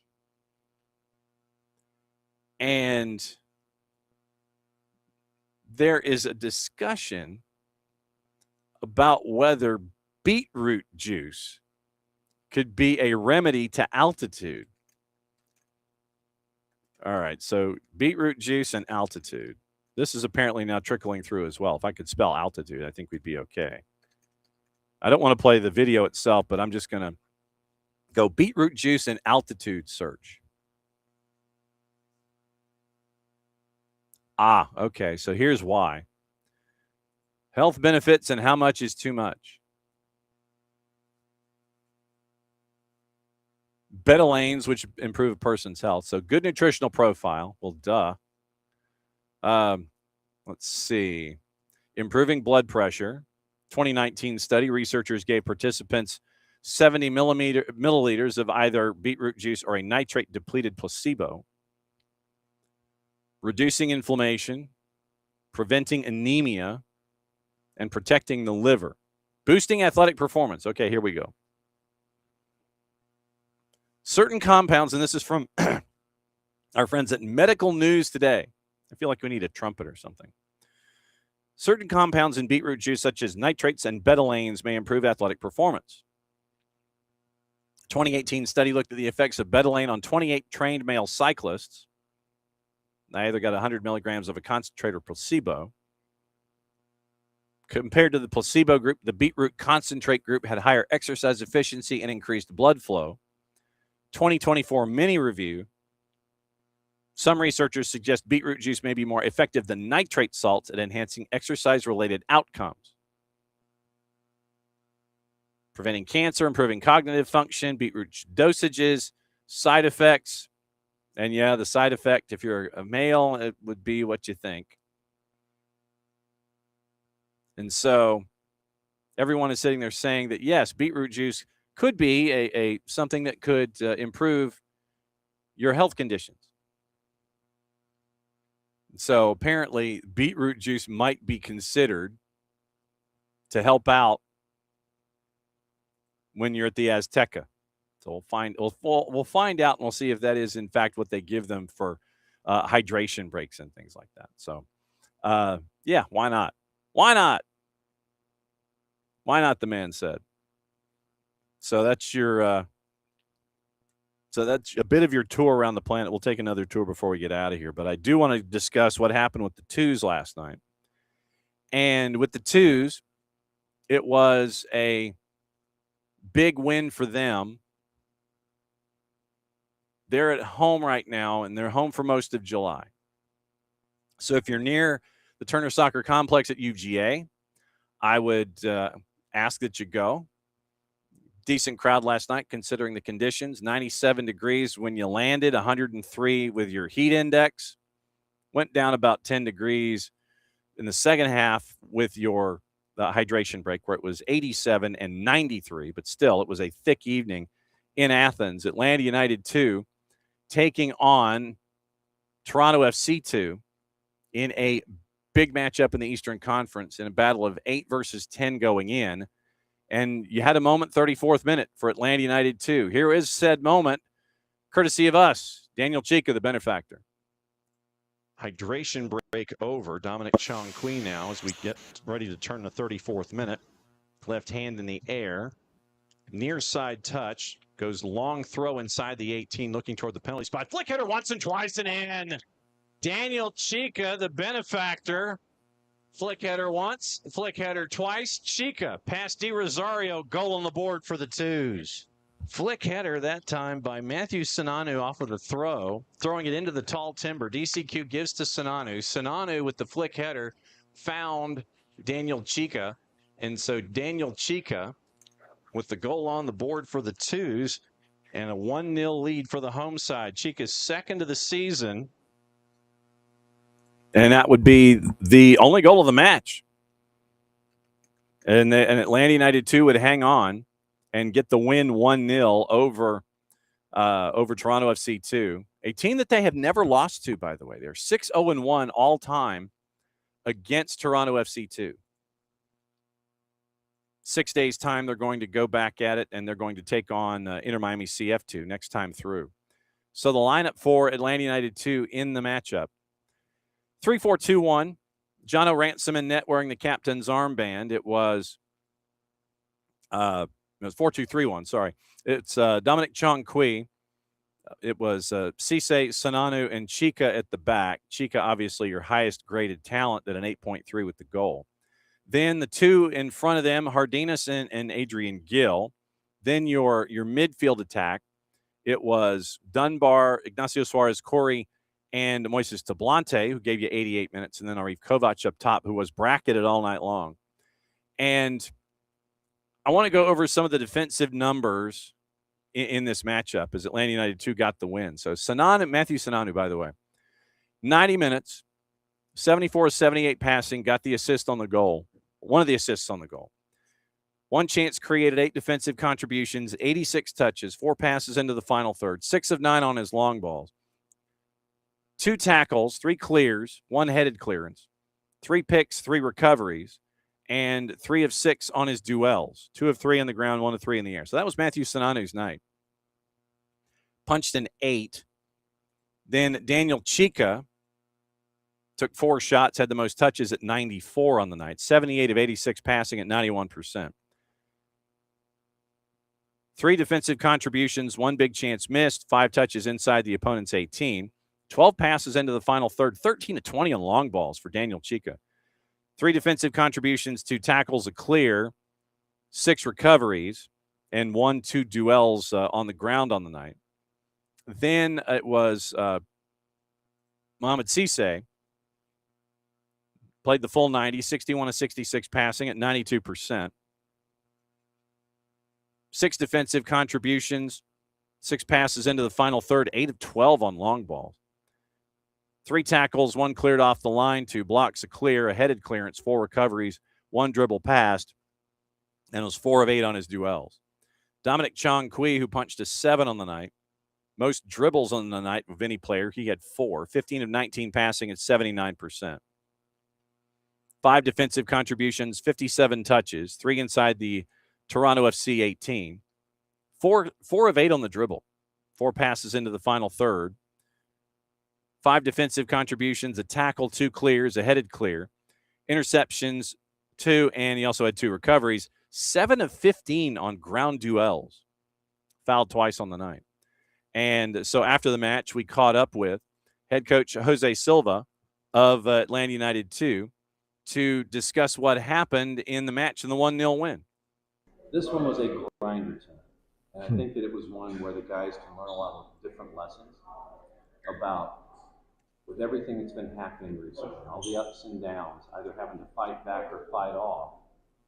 This was one where you get the goal early and you persevere. So it's a different learning lesson. Yeah, I mean, it's how you describe it. First 45 minutes, I think we were like in control. Second half, we lost our mind, like we lost our identity a little bit, and everything was like a little bit more slow, and that give us like to them like a little bit more life. It's true that they changed the formation in the second half and they went 4-4-2, and we couldn't figure it out that change. But then it's soccer now. There's momentum when you are going to dominate. And there's momentum when the other team is going to try to go for the game because they are losing, and I think the team find a way to survive to that moment. And the guys at the back, obviously, when I gave Kofi his numbers, and I'll read them to you. This is spot on. 74 of 78 passes, 8 defensive contributions, 6 of 9 long balls, 2 tackles, 3 clearances, 3 picks, 3 recoveries, 3 of 6 on his duels. That was Tsunami's numbers. We are really happy with him. He's one of the main reasons why the team can have the identity and has. It's a team that press high, a team that when we press, we go like kind of man to man, and he's one of the key pieces because it helps us when we have that 1v1 in the back to be really aggressive because we know that he's going to win that duel with that opponent, and he's improving a lot with the ball, and we are really, really happy with his progression. When you look at the guys at the back on the whole, how have they progressed all season? Because you see when Cisse, when he's gotten healthy, he's progressed. See with Sinani what he's able to do, with Daniel what he's able to do to give you those different pieces, and you know what DCQ brings to the table. What's it like to see all 4 of them progress as a group? Amazing, and I think in the group there is a strong, healthy competition where also we have Toto Majud that didn't play today, and is another player and is a lot of quality. And this competition they have in practice, where when one has a bad day, next day the other one win the opportunity. So they are all the time like fighting for that opportunity, and that is creating that everyone is always trying to fight to be the starter in practice, and you can see that reflects in the game. What do you think of the goal? Well, sometimes it's funny because I think we were missing for a long time of the season like this set pieces goal, and we are really happy with the guys because today we get our 3 points through set pieces, and it's another battle inside the battles that there is inside the game. And knowing what you want to accomplish this season, to get a win like this, take advantage of a home stand, to make sure that you get 3 points on your turf. That's big considering the run of games that you've got coming up. Yeah, I mean, today was a key game for us because that separated us from, let's call it the frontier of the playoff. And I think this team, and we talk all the time with the players, and they deserve to be upper in the standing with the talent that we have in the locker room. And this put us again in a good opportunity next week against Miami to make that jump and get inside that train that is more in the top. Jose Silva, the head coach of Atlanta United 2, after the 1-0 win over Toronto FC 2 last night up at Turner Soccer Complex in Athens, also gave us an opportunity to catch up with the goal scorer, Daniel Chica. And so here's our conversation that we had post-match with Daniel, the goal scorer, getting his second on the season, the lone goal of the match in the 1-0 win. Where is it? Where's his sound? Where is it? Where is it? Where is it? Oh, here we go. Right here. Hit the play button, John. What's it like to get a big win like this, getting a big homestand, home all month? This one is a good first step to take here in July. I mean, after our last couple results, it's been hard for us to get a win, you know. We've been conceding a lot of goals, but today with the clean sheet and, you know, the win will motivate us to keep going, you know. This is just like one step to keep going for what we have to come, you know. All right, break down the goal for me. It's a throw from Dom. And it was a missile. He threw it so hard. And then I saw Kofi, he always does like a little flick, so I went like in a decent area right behind him, and I was there and just flicked it on.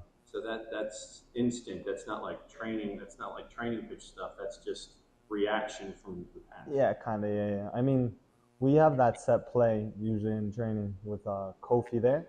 Usually I'm in the back, but today I went forward and got the opportunity and took it, yeah. That was good.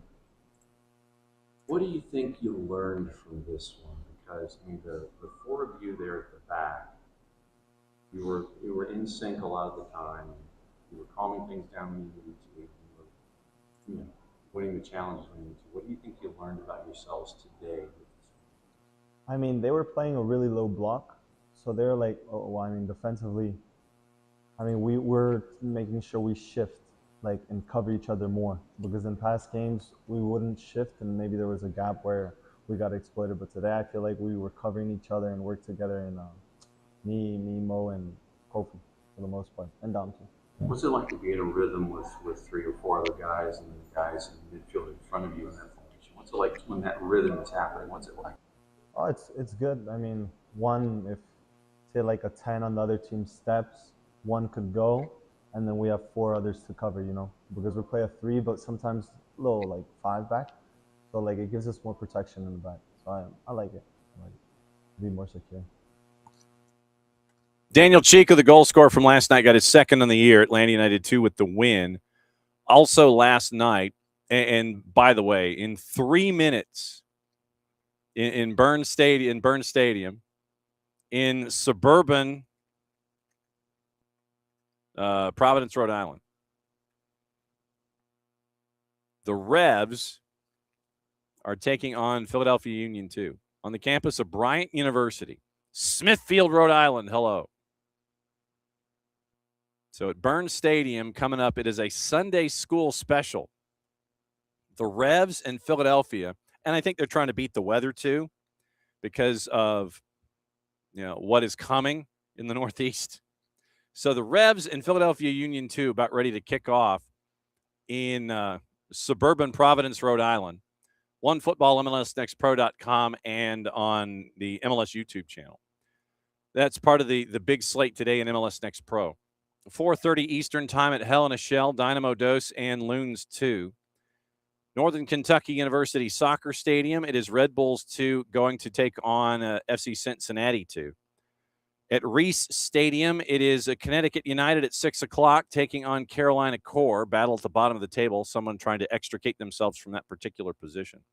Match of the night, I think, 7 o'clock Eastern at Matthews. Crown Legacy hosting Orlando City B. Wicks Family Field, Joe Davis Stadium, 8 o'clock Eastern time, Huntsville City Football Club and Chicago Fire. 8:30, Austin FC 2. Los Verdos trying to get another win against Colorado Rapids 2, who are having a rough season, and this one's at Palmer Field at 8:30. LAFC 2 at USC Rawlinson Stadium, around the corner from BMO, taking on Real Monarchs at 9 o'clock tonight. And Tacoma Defiance, who have now kind of found their sea legs, pardon the pun, involving Paulo Nagamura and what he wants to do systematically, taking on T2, Timbers 2 at Starfire tonight. That one's at 10 o'clock across the networks on OneFootball, MLSNextPro.com, and the MLS YouTube channel. Just so, to give you an idea on the standings, after last night, Crew 2 at 17 matches played, 34 points, 2 points ahead of Crown Legacy going into the match day today. Red Bulls at 31 points, 1 more win than the Revs and Chattanooga. Chattanooga winning at Erlanger Park last night in front of a crowd of north of 6,000. So Nicely done there at the new baseball stadium in Chattanooga. And Revs have 8 wins. Chattanooga with 8 wins. Revs have 2 matches in hand, and they also have a better goal difference. OCB is at 29 points. Atlanta now is at 27, so they are in 7th place. NYCFC is at 25. They are in 8th. That would be the playoffs if the bar stopped today and no one could find a dime to get in through the toll booth. Chicago Fire right now are in 9th, 23 points. TFC2 with the loss, they're at 22 in 10th. Philadelphia Union 2 could use a win in a big way to try and pole vault a couple of folks. 16 matches, 21 points.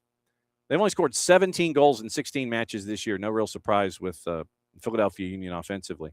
Connecticut United at 19 points. Same number of wins as Huntsville City, but they have a better goal difference, so that puts them in 12 and 13. Carolina Core, 17 points, 17 matches at 3-8-6-2. And remember, Carolina Core basically blew up their entire front office about a month ago. And so they're trying to figure out what they want to do. 17 points, 17 matches. They're in 14th. FC Cincinnati 2, 4 and 11 this year. They've scored 13 goals in 15 matches, given up 27. And when you're not scoring, you're not winning, and pretty much anything is decided with FC Cincinnati in 90 minutes. No more. 4 wins, 11 losses. That's it. 12 points. And Inter Miami CF2 coming to Turner Soccer Complex next week at 0-11, 4-1. They are, get this, they are 0-4-2 at the Erector set. They are 0-7-2 away from home. 5 points, and they're dead last in the Eastern Conference in MLS Next Pro. In the West, Los Verdos, 37.6 points clear of Houston Dynamo, who have a match in hand at 31 points. Timbers 2 are at 29. They have 1 more win than Ventura County and St. Louis City 2. Goal difference is far better for Ventura County over St. Louis City, so that's why they are 4 and 5. LAFC 2 is at 27 points. Loons 2 is at 26. Quakes are at 25. North Texas SC, who got to start playing at their new stadium in Mansfield, Texas, last night, they're at 22 points. Real Monarchs and Tacoma Defiance each have 5 wins. Real Monarchs have a better goal difference by the slimmest margin, 1 goal, 10th and 11th. Whitecaps 2 are in 12th at 14. Sporting Kansas City 2, after their horrendous start, they're kind of shaking things off a little bit, but their defense is still awful. And they are at 13 points in 17 matches. In Colorado Rapids 2, they have won only once. 1-10, 5-1. They are at 9 points in 16 matches. I mentioned the defense for Sporting Kansas City, too. They have given up 44 goals this season. Worst defense in the league. 17 matches, so that is 2 and 10 over 17, which is what? It's like 2.6. And no surprise, the worst defense in the East is Inter Miami CF2. Messi and Friends 2, 15 matches, 37 goals. They're not averaging a goal a match. They are, however, giving up 2.5, basically. So 7 and 15, 7 over 15, so just about 2.5 goals a match. And they come to Athens next weekend to take on Atlanta United 2, and another big win, probability for the Twos, or it's a possibility for the Twos. It's another chance to continue climbing up the table. A win next week would put them in line with being 6th ahead of Orlando City B, or in the neighborhood, in the shouting distance of Chattanooga, the Revs, and the Red Bulls. So once again, Revs and Philadelphia Union 2 right now underway. For those of you that just want to have live soccer on in the room, you can watch that and have that on as a part of your day. All right, so let's take the tour really quickly, see if there's any news that we might have missed. And let's take a peek at our friendly neighborhood sourcings. Manchester United interested in signing Chelsea midfielder Andre Santos this summer. Keep an eye on that. Jadon Anthony is set to join Brentford from Burnley on a 4-year deal. £15 million plus 2 and the fee, so 17 million total. Ange Postecoglou has arrived in Riyadh ahead of joining Al Nassr. Draped the scarf around him when he got into the airport. Like I said, we mentioned the Tyreek George deal. 18 plus 6 in add-ons and a 15% sell-on clause. Nice piece of business done by Chelsea. So that carries us there with our buddy Ben Jacobs. Is there anything domestic that we might have missed? Once again, kind of touring to see what's going on. I think we're safe domestically. And I will check the papers just to make sure that we have all the intel and info that we need. Let's see.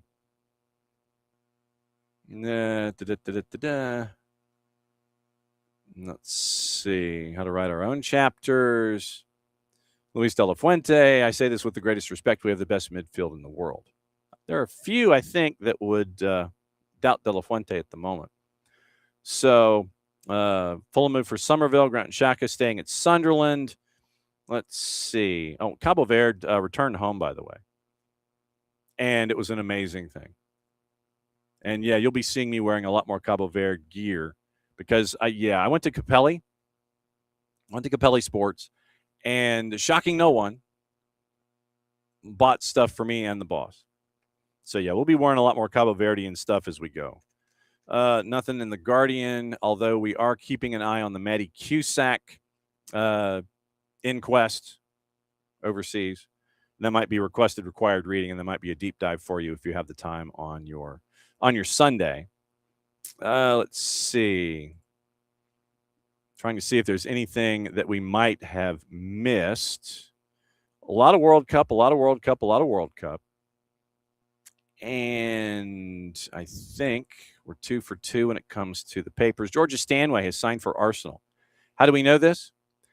Because we have the photo of Georgia Stanway staring into the camera, pen above the contract, but not signing the piece of paper.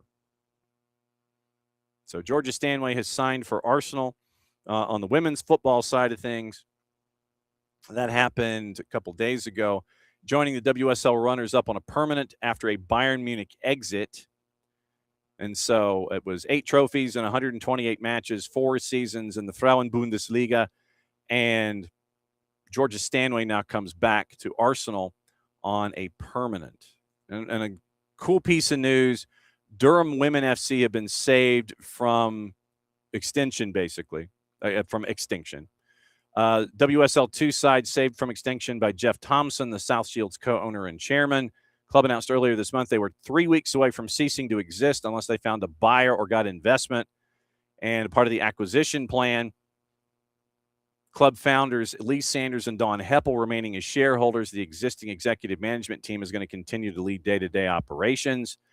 Thompson became chairman of South Shields, the National League North side in 2015. Significant success in the tenure, 3 consecutive promotions, won the FA Vase at Wembley. So good to see that Durham Women FC have been saved from their fate. So that's very, very cool stuff there. Looking at my rundown, I think that's pretty much everything. So here's the rundown for the week as we know it. No, I am not Daniel Cheek. I've got to fix that font since that soundbite is done. So here's the rundown for the week. Tonight, it's Atlanta Soccer tonight, and that will be on later than late, and I'm trying to see if it's 8 to 10 or 9 to 11. It is 9 to 11 tonight on 92.9 The Game and the Odyssey app and the 92.9 YouTube channel. So 9 to 10, it is it's going to be on all 3. So 92.9 The Game, the Odyssey app, and the 92.9 YouTube channel, 9 to 11. They're going to go through the World Cup. They're going to be keeping an eye out on Mexico and England, obviously, with an 8 o'clock start. They'll be talking about it, kind of doing a bit of a watch-alongy kind of thing. But 9 to 11 tonight, Atlanta Soccer tonight with Jason and the cast of thousands. And that is, once again, over the air, 92.9 The Game, WZGC FM, Odyssey app, if you do things that way instead of over the air these days on a receiver, and then on the YouTube channel as well. So keep an eye out on all 3 of those, and we'll have some of the greatest hits for AST tomorrow. Speaking of AST, for SDH AM tomorrow. SDH AM tomorrow, going to be Abe, going to look at the matchups. It's going to be Bart. We're going to look at what happens with the USMNT, and we're going to preview that. Tuesday is a power hour, 8 to 9. We're going to go over it and get you ready for Tuesday. Wednesday, we'll be back to normal. Dylan Butler going to be joining us at 10 o'clock. We'll be going over all the things and getting you ready for the week.